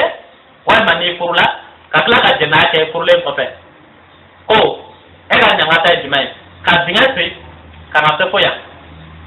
A ci dɔn. Ni dingɛ sera k'i sen yan, ka sɔrɔ ka fara ta, k'i bɔ ni fara ye fo k'i fa. A kuma ɲɛ dɔn. K'i don dingɛ kɔnɔ, fo ka na se disi la yan. I fan kunkolo min bɛ bɔ, ka fara ta de farakuru, kabakuru, k'i bɔ ni kabakuru ye k'i fa i n'a fɔ a bɛ wulu fatɔ kɛlɛ cogo min k'a faga cogo min. A ci dɔn. Ala ko den ko ale fa ma Ala ko ten. Ale min bɛ hinɛ ka tɛmɛ aw kan ko Ala ko ten. A bɛ seli ale Ala min ye ko Ala ko ten. A bɛ sun ale Ala min ye ko Ala ko ten. K'o tuma na k'a ka kɛ tan. A ci dɔn. K'o tuma na k'a ka kɛ tan. Y'a dɔn minnu ma furu kɛ fɔlɔ olu t'a dɔn na. Maintenant minnu ye furu kɛ nin ye Ala ta ye. Cɛ o cɛ, muso o muso. N'i ye furula ka tila ka jɛn'a kɛ ko k'i don dingɛ kɔnɔ k'i bɔ ni fara ye fo k'i fa. Ko n'aw dala ale Ala la k'a ka kɛ tan dɛ. O ye faama Ala ta ye. Aw ka faamaw ko cogo di den? Député, juge, avocat, olu ko cogo di den? Code pénal, article 184. Code pénal malien, article 184. Suivant la version que j'ai prise en compte. D'accord? 184, article 184, code pénal malien. Tout époux convaincu sera puni d'un emprisonnement allant de 3 mois à 2 ans. Tout époux convaincu d'adultère sera puni d'un emprisonnement allant de 3 mois à 2 ans. D'accord? Alors, pour Tcheroche, Muso, ni e furuke, kakla ka jenake, ki do dinga kona ki bono fara ko ki fa. Fama ko Tcheroche, Muso, ni e furuke, kakla ka jenake, et taka kasola. O kaso de ka adamene kalo saba, katabla sanfla. Ala ko Tcheroche, Muso, ni e furuke, kakla ka jenake, otmana ki do dinga kona ki bono fara ko ki fa. Fama ko Tcheroche, Muso, ni e furuke, kakla ka jenake, et taka kasola. E ka kaso damene de kalo saba, alaba de kalo sanfla. Ala ko Tcheroche, Muso, ni ye furu kɛ ka tila ka jɛnɛya kɛ k'i don dingɛ kɔnɔ k'i bɔ ni fara ye fo k'i fa. Faamaw ko cɛ o cɛ, muso o muso, n'i ye furu kɛ ka tila ka jɛnɛya kɛ k'i don kaso la. E ka kaso, o délai fitinin, o ye 3 mois ye n'o ye kalo 3 ye. A délai belebeleba, o ye 2 ans ye n'o ye san 2 ye. Convient, ne ye n se kɛ dɛ. Ne ye n se kɛ. Lahara don a bɛ kan bɛɛ fɔ Ala ye fo an kun t'a dɔn. Abada. Ne y'a lasaw ma dɛ. Walahi ne bɛ k'aw bɛɛ seere lahara maliyɛnw. N'a y'aw jɔ k'a bɛna fɔ Ala an kun t'a dɔn Ala. Ne bɛ k'aw n'Ala. Aw n'Ala cɛ ne bɛ k'a seere. Walahi ne bɛ ma taa seereya. N ko Ala i ka diinɛ kun dɔnna. Wa a wulibali bɛɛ fɔlen ye min. Ne y'aw bɛɛ seere a lahara n ko Ala n ko ne t'i lase. Aw yɛrɛw ka kɛ ne seere n k'a lase la. Maintenant min bɛ k'aw fɛ sisan ne tɛ tɛ o labɛnni kɛ. N'a y'a cɛ alhamdulillah. N'a m'a cɛ Ala ti jalaki lahara kan ne to yen dɛ. La ne b'a fɔ Ala ye dɛ a lase la. O ma sɔn de masa. O ma sɔn de. Wa ne dama tɛ koyi.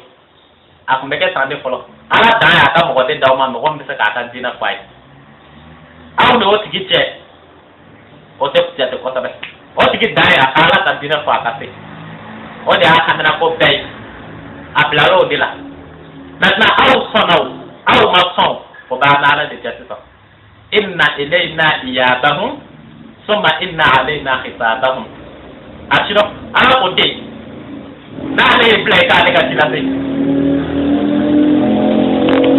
A ci dɔn Ala ko n'ale y'i bila i k'a ka ci lase ko mana ka ale ka tilase aka no ma chugo mi alase kana tra famanye kana tra debitenye kana tra po edenye tilase kana mandene kana ma doya kana ma kritike ale ka tilase kana tra ka alase wa kana mandene alase to ala ka tilase na fa di ma chugo ko ni kitala ka alase ni jawe ki famu ko mana ite ba tola inna ilaina iyabahum ko ni tilase no ya famu o sɔnni n'o sɔnbali a ye fɛn bɔ a tɔ la kana maa jagoya kana maa nɛni k'a ma sɔn kana maa kanu k'a sɔnna la i t'a la se i da bɔ a tɔ la ko ale ala bɛ n'aw fa ale kɔfɛ a bɛ dɔn i sɔnni n'i sɔnbaliya k'o kɔfɛ de ale ala bɛ n'i fa n'ale y'i fa i na ile na i y'a ba kun k'e sigiyɔrɔ ye ka taga ale ala fɛ i den a bɛ dɔn i sigiyɔrɔ dɛ i bɛ segin ka taga ale ala de fɛ yen. Ni segala kata ale ala fe summa inna alaina hisabahum kola ale ala de ni sara tisa ni kun sona abi ni sara ka sona ni kun bana abi ni sara ka ba fana na ala ka dina principe fla ko na ko na ala fe maintenant atoya ana ala che tisa na sona alhamdulillah ala ba sara la lahara na ba sona ala ya te ka lo tiga ba sara la lahara ashiro convient de qur'ana jugement sabana ala ko de chawoche muso ni e kurga la plaga de nake ke do dinga kona ti bon fare ko ki fa aw ka fa mo ko chawoche muso ni e kurga la plaga de nake e daga ka sula o ka so ba da mena kalo sama ka tabla ka fla alors o mun dinay o mo seni dinay de o mun dinay convient à paix ou le bal pour les yéni ni e qur'ana jugement sabana damay qur'ana jugement do fana jumay de o e furui ni rani na nye kateti dogla abe ko de ba ko sala na furu siri o kateti furu detail do ka ba kono ala ko chawoche muso ma di ma ngoro la pa mi te kan furu di ma me kan qur'ana jugement di ma ala ko de muso do de be ale ala muso munu jate ka ko lo furu absilo muso do de be ale ala muso munu jate ka ko lo furu o mana boy muso do be ale ala muso munu jate ka kana lo furu ko wa mawo mani sona ale ala ko e kana muso furu ko ni o muso kon furu be jana la fala harajo aka don ba tay mesure o da juma de ala ko de jana kala kana furu fo ka tubi ko ni mawo ma e jana kala muso furu ka tora ma tubi ibe jana la fo ka la harajo ya de ka se la harabi tubi de ni ma tubi ni sala la hara ki to tan ki be jahannama ko ala ko o mana boy ala ko de mawo ma e ka furu ka tora ma tubi ki be jana la fo ka la harajo kafiri joy ala ko de ndaci donam de kafir wi arshino ko maro ma ndaci dona pour ka trama to bibi la de fo yane ka sa ne to bi la de ma de ndaci dona kon furu ala ko ka fi kite pour la kibe jana de la ko la harajo ko yo muso de ale ala ko ma ci kana muso mun furu na ko ma de sella ala ko ma ja ko la arshino ko vi ni ape wuli bal dile mani akma bishino ne furu tay mais ala ko nga furu ke to mo blala me ga da ni ambo de ke to d'accord wala mana boy do konfi ala ka kiti do fana furu sai qur'ana kiti do fana furu sai akma de do o furu sai furu ka nga sa ala ka dina na to mi mata o nya fa ka joy mais an ko ala an te ka qur'ana na furu ta kula an ga furu be ta ka sa jon de fe monsieur le député astagfirullah an ga furu be ta ka sa jon de fe monsieur le juge mente al aya kelen don qur'ana kono mais le juge mente ala na kakra ta fa ke se kelen don awa pour be ta ka tro monsieur le juge de pays asiro o ye furu sai ala ko ka furu sai to ko me oblala awa pour be ta joru de pays juge tribunal fa ma o pays o mara boy ala ka kiti do fana tien clani yara o konte o allah akbar ala ka kiti do fana tien clani qur'ana kiti mais on ta te klanta aw ta te klandi ma ede fa ma ko mi ala ta te bele de o bien ne kiti u de qur'ana kiti o bena ala ko bena jamana o jamana kono ko ne heji tala kana ta heji de ni tara heji ka na kolo chen e be na kolo mi ble ko ta ga heji de o na kolo ki ka jamana kono de test to te ka ala ka qur'ana te ka tai e na wa mi chen ka ta ga heji la ala ko de wa do ale ala ka dina da fe folo pour que qur'ana kata tanto make hal ni tara hiji ka qur'ana bata na fatala don ba wene shere de ko kalo tigala de shere be bako ko ne kalo do mu deli o kana fo ne ko fe asino ne kalo do mu deli o kana fo ne ko fe ala ko na ale ka kitu maboli jamana min kono ade ko jamana de be de makafiru alors eta ko ni hiji la ka fora kitu te ga bola ka jamana kono e ka ta hiji mina e ka ke jonde alawa wala ko ne kiti mabola ale ka jamana sadri ale ka kiti mabola ka jamana kono ka o be de kafiru wi mais pourquoi convie ala ma ko kan ko jamana de be ma sadri ala ma ko kan ko jamana de be ma kafiru ko na ni bola sen law mi hiji ke lawla mais ala ko kan ko jamana de be ma kafiru eto ko ne o bi ala ko ta don ko mo go be munu ba ale ala ta ke ko to don fa na ko to don pourquoi mo do ni mo ala tata ala mo ni bo ala e de bo ni bo ala fa ala ko ko bedu o jama kan de do mena jama kan ro de di masuta ne sala de so de député ma aw jama kan do ro me mena ro fi asino ala ko de ka fa bedu de makafiru adu fa bedu makafiru alors ala do mason ka asela oni a hiji kala oni a jaga bola o bola fa ko ka fa bedu makafiru wa bedu do ko e be klo do mena to di ma ne ko na aya ko lo di qur'ana min ko ne ma juma ke na ale ala ka qur'ana abu fa de makafiri o ma boy qur'ana aya flanan bele ala qusa wa katabna alayhim fiha anna nafsa bi nafsi wal ayna bil ayni wal anfa bil anfi wal uzna bil uzni was sinna bi sinni wal juruh qisasun faman tasaddaqa bihi fa huwa kafaratun lam wa man lam yahkum biman zalala fa ulaika humuz zalimun ala ko ne jamana de jamana ma juje na ale ala ka qur'ana kan ko jamana de ben ma ko to nyani kelaw la gribalu ko ne jamana yara ala ko de ko ne jamana ma jona ala ka qur'ana ko lu ben na kafiru akla la worola ako to ko de bele ako ne jamana ma juje ne ala ka qur'ana abe ko lu ben ma ko la gribalu ne jamana ma juje na ala ka qur'ana abu ko jamana de ben ma ko la gribalu des injustes la gribalu ala kele ki wele la gribalu mais c'est le juge ne karamɔgɔ tilalen k'i su ka kɛ laadiriya kan ça fait ala ye min fɔ k'i ye laadiribali ni tɛ juma kɛra ale ka kuranna ye o de ye kalo ye quoi monsieur le juge si Dieu vous qualifie des injustes pourquoi parce que vous ne jugez pas d'après ce que lui il a fait descendre et puis vos imams vous exhortent également à juger avec justesse mais je vous en prie c'est de la folie ça c'est de la folie ça c'est de l'ironie ça na ala ko de ma o mama juye na ale ka qur'ana adu ko lu ben ma sonya ni kelaw ou bien la dribalu na ala ko la dribali ni karamo ko kala ke shuka ke la driya ka o la driya de toro ala ko ni ma juye no qur'ana adu ko de ma la dribali ni karamo ko kala ka fa juye ma ke la driya ay juye ma ke la driya ala ma nya de toro o mana boy tu ala ko qur'ana kono qur'ana quran durnan aya binan wolon plana ako to ko dite akode wal yahkum ahlul injil biman zalallahu fihi wa man lam yahkum biman zalallahu fa ulaika humul fasiqun janengan yora dima la trebaliya jongo tagaro fiye quoi ira ala ko de jamakulu ma juye no qur'ana abe ko jamakulu ber ma la trebalu e yora do la trebalu tagaro e ko tagaro do ne mo la trebali o tagaro eto jongo tagaro fiye ala ko qur'ana kono qur'an tan kono tona an aya biolo blan kelena ni biolo blan plana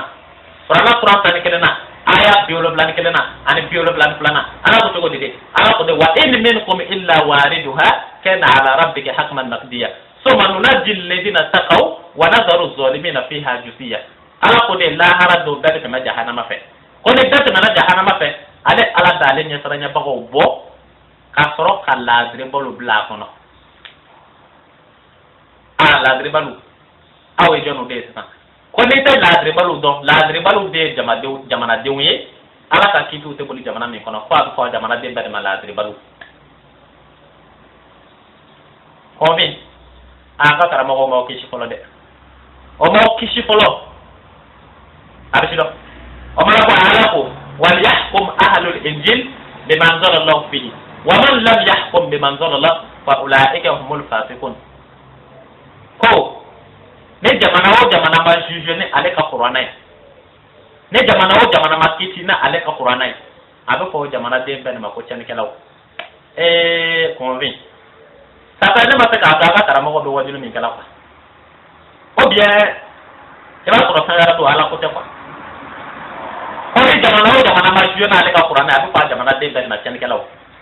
convainc ala k'e wele kafiri o ma ala bɔ ka na ala kɛ k'e wele ko laadiri bali tɔɲɔnikɛla o ma ala bɔ sisan filɛ ko i tiɲɛnikɛla bele o tuma na ala ka citu ko ka gɛlɛn ma dɛ convainc munna a tɛ karamɔgɔ ɲininka ko munna o tɛ ka ɲɔgɔnnaw fɔ a ye o tɛ k'a fɔ dɛ ala ko tɛ o ala ko tɛ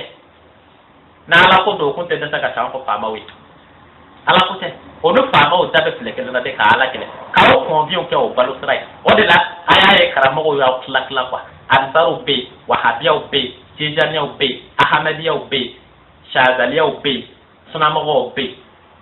o y'aw tila tila de k'aw tila k'aw ban pepu ka sɔrɔ ala ko kuranɛ kɔnɔ kuranɛ sura 3 aya 103 ko wa'tasimu bihablillahi jami'an wa la tafarraqu ala ko hey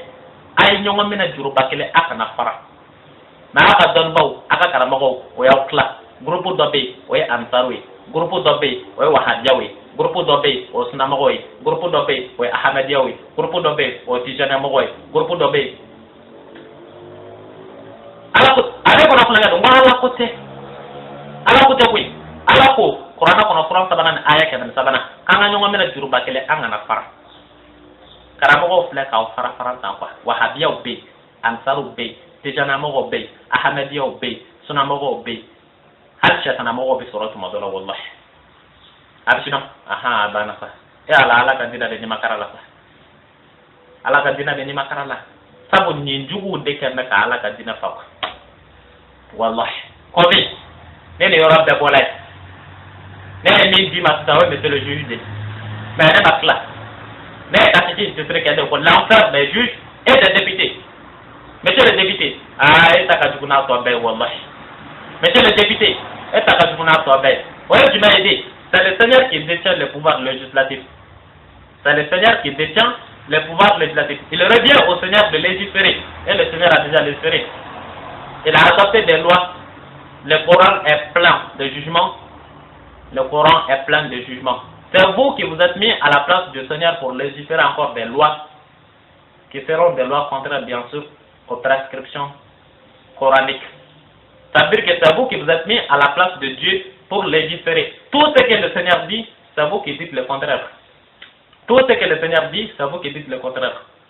D'accord? C'est vous qui êtes les pires. C'est vous qui êtes les pires.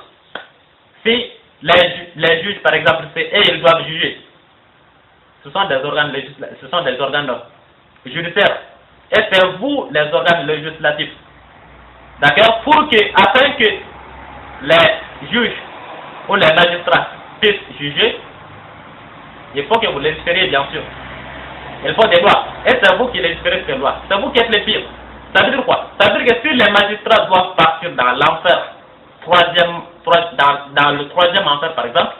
si elles doivent s'arrêter au niveau du 3e enfer, ça veut dire que c'est vous qui serez c'est-à-dire au 7e, d'accord, 7e enfer. Votre enfer bien sûr est double fois, d'accord, 2 fois plus puissant, encore plus grave, plus dur que celui des magistrats en quelque sorte, vous les députés. Et vous aussi, vos prêteurs, vos marabouts vous ont trahis. Ils vous ont trahi, puisque tout ce que le Seigneur dit dans le Coran, c'est vous qui faites le contraire. C'est vous qui dites le contraire dans votre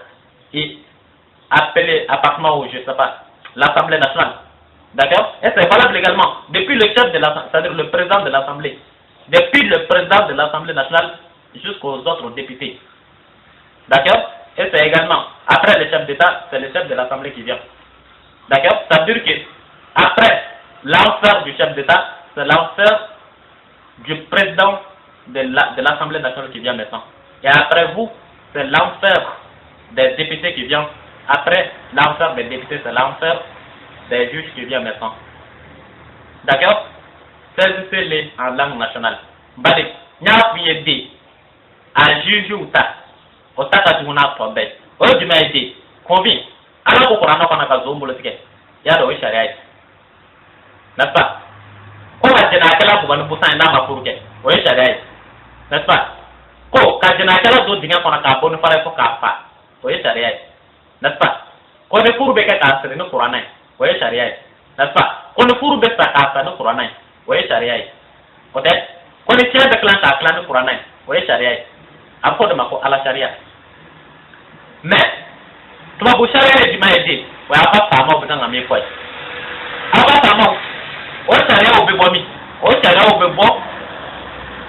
bulondo kono wa ma so de kono ari ko so mi ko sharia bulomba o ye député soyi ane kanye daga ka wala yete ko fi wallah sabu ne manata ne masran fana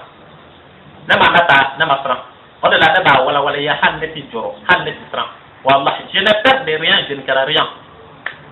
je ne perds de rien absolument rien je ne perds de rien je ne crée rien que l'on soit chef d'état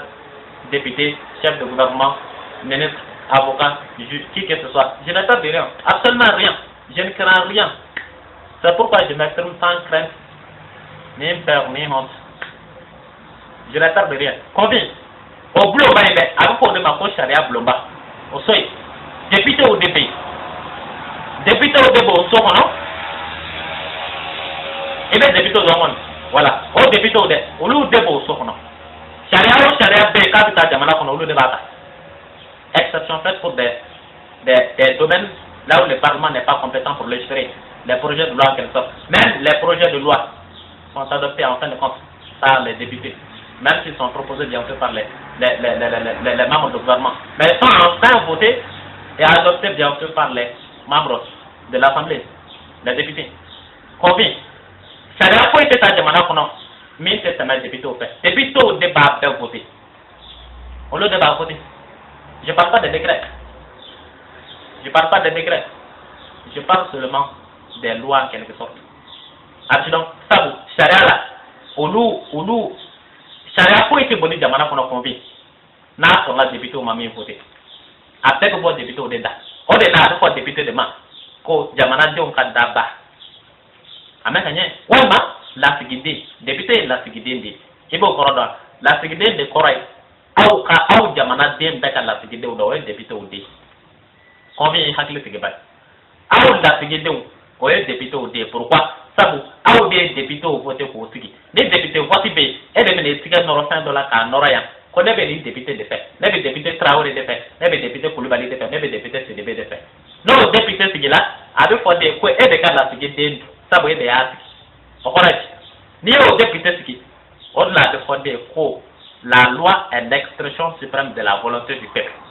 La loi est l'expression suprême de la volonté du peuple. Ibo koroda. Ko ni ya na sharia yoro. Ko jamana dum be de ka jamakandu. Ko ni ya na sharia yoro. Ko jamana dum be de ka jamakandu. Droit que la be bo donne. Ni ya na sharia to bu sharia yoro. Ko jamana dum be de ka jamakandu. Pourquoi? Ça vous député au bien à côté. Au député aussi que la ni jamana dum de ka dien. Encore mi député ou. Nous le mi fort, jamana dum do fort. Yo pas moi. Ni député ou mi fort, ko jamana dum do fort. Ça vous jamana dum de député aussi. Combien? Au lieu député ou de. Au lieu député sharia. Mais ala ko Qur'ana Qur'an durna aya bi saban chegna ko ka zo mbolo tige. Au lieu député ou de fara nyon ko ka so ko lele ko na fa assemblée. Ka sora ka ko non, ni mo ga na shwani na. Et puis ça kaso la o kaso de 100 kele ka ta bla 100 jours et puis ga man sara wa man de wa bi taban woro ka ta bla million kele wa taban wa bi woro o ma la to sai ni ala ko Qur'ana ko ni jena kala na mi ma furuka ka gere na bula o lo debito be para non ko ka so ko le ko na ka assemblée pa ko non tout fornicateur toute fornicatrice puni d'arab donc fait d'accord o ma boy na ko ni jena kala na mi furuka ko do dinga ko ko bon para ko fa. Le député au début par exemple, on va se le l'Assemblée, article 184, tout est pour convaincu d'adultère sera puni d'un emprisonnement allant d'un an, allant de 3 mois à 2 ans. N'a ko ne mao mai de na ke ka tore pour que do dinga kono tibo ki fa. O le député au débat ko ne mao mai de na ke ka tore pour que bi do ka so de la. O ma ko ne ala ko ka furusri ne Qur'ana. Au lieu député au début d'un côté, on va frustrer monsieur le maire fait. Monsieur le maire ministre ça le seul dit là. Ngamen monsieur le maire c'est là où demandé. kanta chrétien man kanta kafir man ngaba sel lawdem hala do ta sel farda na suma do ka bono wana arshiro na ala ko ka furusa ni qur'ana olu debité o debina fara nyonga ka assemblée kono ko ka furusa tribunal la monsieur le juge fait monsieur le juge me dit janaba kolla attention farda don attention ere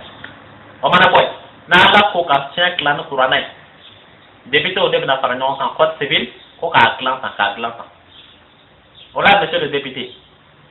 mais la haral ko ni bi jahannama kono fa wulo blana wallahi mais monsieur le juge no dana jahannama sabanana monsieur le juge ne monsieur le commissaire no lu dana jahannama sabanana monsieur le député e be saka fa wulo blana de la wallahi encore de et de kafir premier numéro 1 wallahi na ko de munu ma jenu qur'ana ko lu de makafir mono yo qur'ano wili ka titu wala tikitu olu e kafir numéro combien na ko munu ma jenu qur'ana abublu de makafiru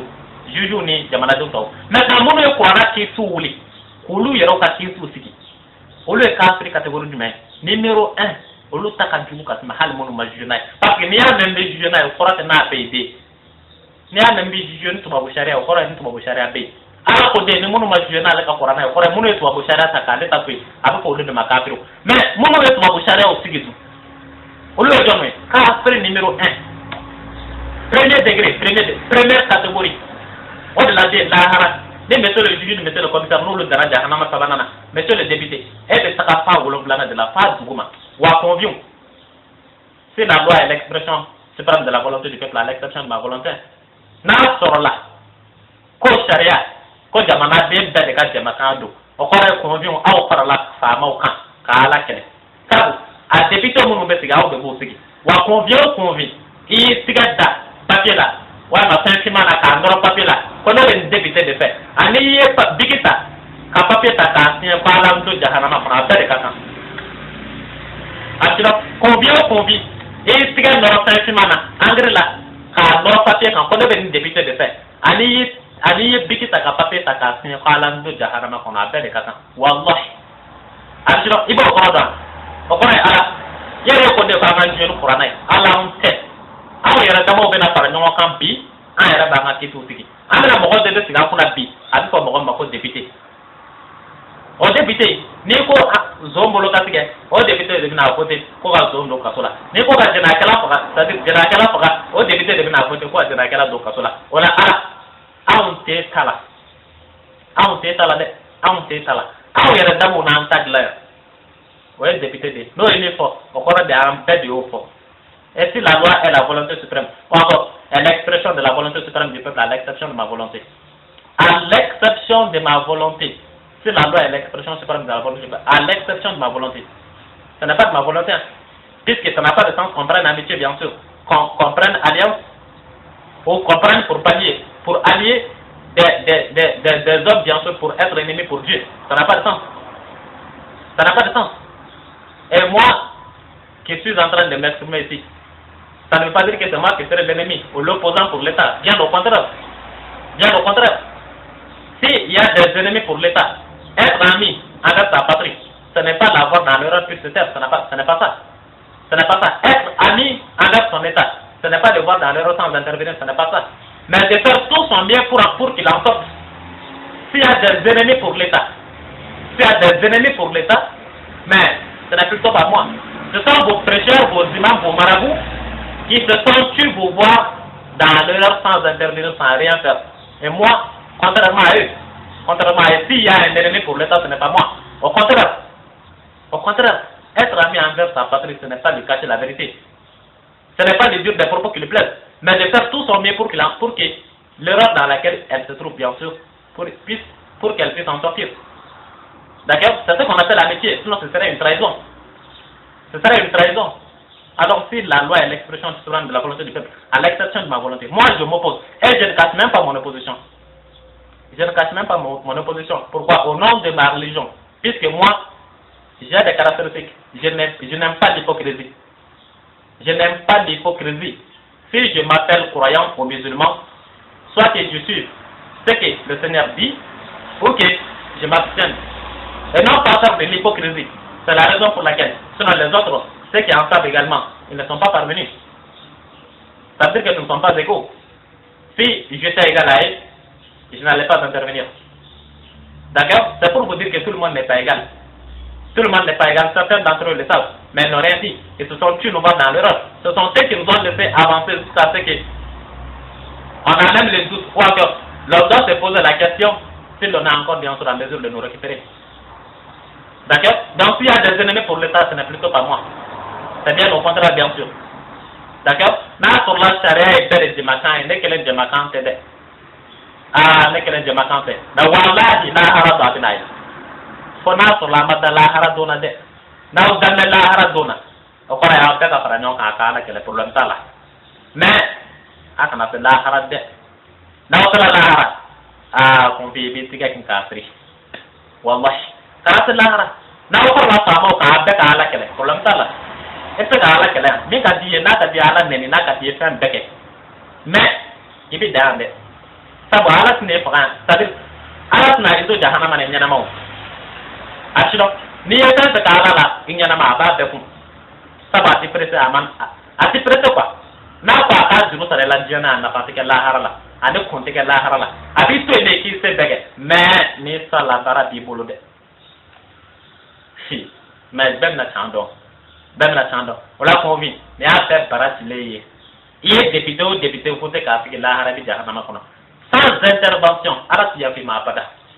ne fama mi ya fuso ne karamo mi ya fuso o tiga dimma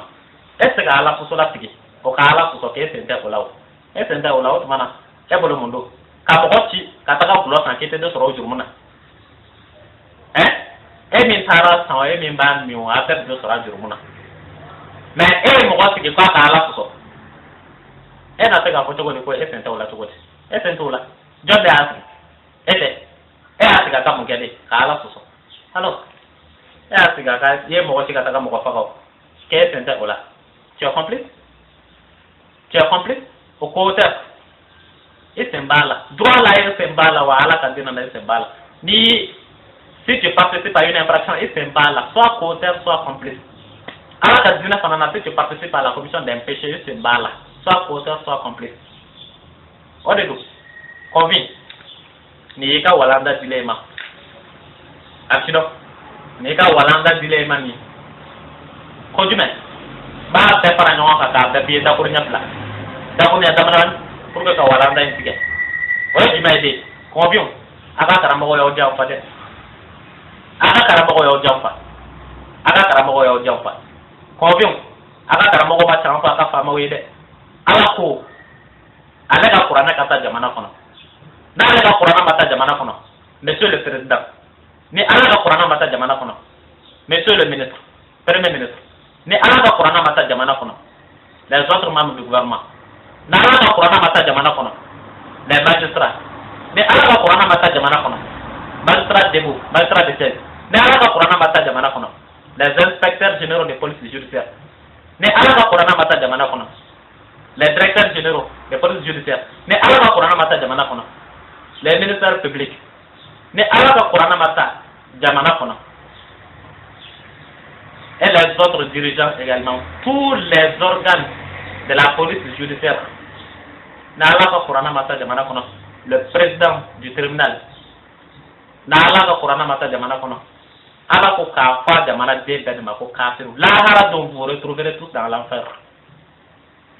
Absolument. Alors qu'on dit qu'à part de ma castrou, ou à Bercolé, ni même qu'à dimi, il faut qu'on ait quelque chose. Mais tant d'on a des. Tant d'on a. Voilà, t'as mbani. Pour qu'à la caisse la baie, fala ka Qur'ana kata. Mais pas à la Qur'ana mata, nous resterons toujours mes créants. N'a la Qur'ana mata drone, en capre la main de Kangata. Absolument. Pour qu'il y ait un awele la main, c'est les tépélés. Chon tépélés. Hiji te jagate. Il fait mi ala ka dinana bi e wuli ka joko ka ke mi bi o de ala ka Qur'ana kata abana no tew ni chatre selila ala ka ki ni chatre shona ala ta do ki be ni chatre hejila e ka na kolo chana fu e chatre ko bi de ala ka Qur'ana kata ala un point un trait no ma ke tant ki nyete zo mbolo ti to la jamana kono ani mi wuli ki chatre foye siga ne kelen ti sei wa fama udo d'accord ola ni sno wala dron hani ne o do pe ni jimi yana ka se kono adon kala kan wele kafir wallahi absino ni ya te wule balbile mani ni mata sona me wala ndan tigaya ni wala ndan tigaya ne ta beo ni ye fam aw pega jala ki ka se degere la pour pas parce que on ta don kolo o de la aw pega jala ki ka se degere la mais bita ko fe de aya do jala ki be da de bita ko fe wal ma kano be na de bita ko fe absino ni mata sona mai fe ka wala ndan tigaya akulo kumba abade de kana kabo siga do e isha ka darte kabo siga so marala kabo siga so dugumina o eklelai an siga so 10 km binanduru abe siga so no ku chala jet no e kalande kala mo konta ala ka dinana ko be don bo bismillah nim go kele be ala na kakra mami fo mo dira ala kama o kana kon ko o te chai absido ala ko wati wara iran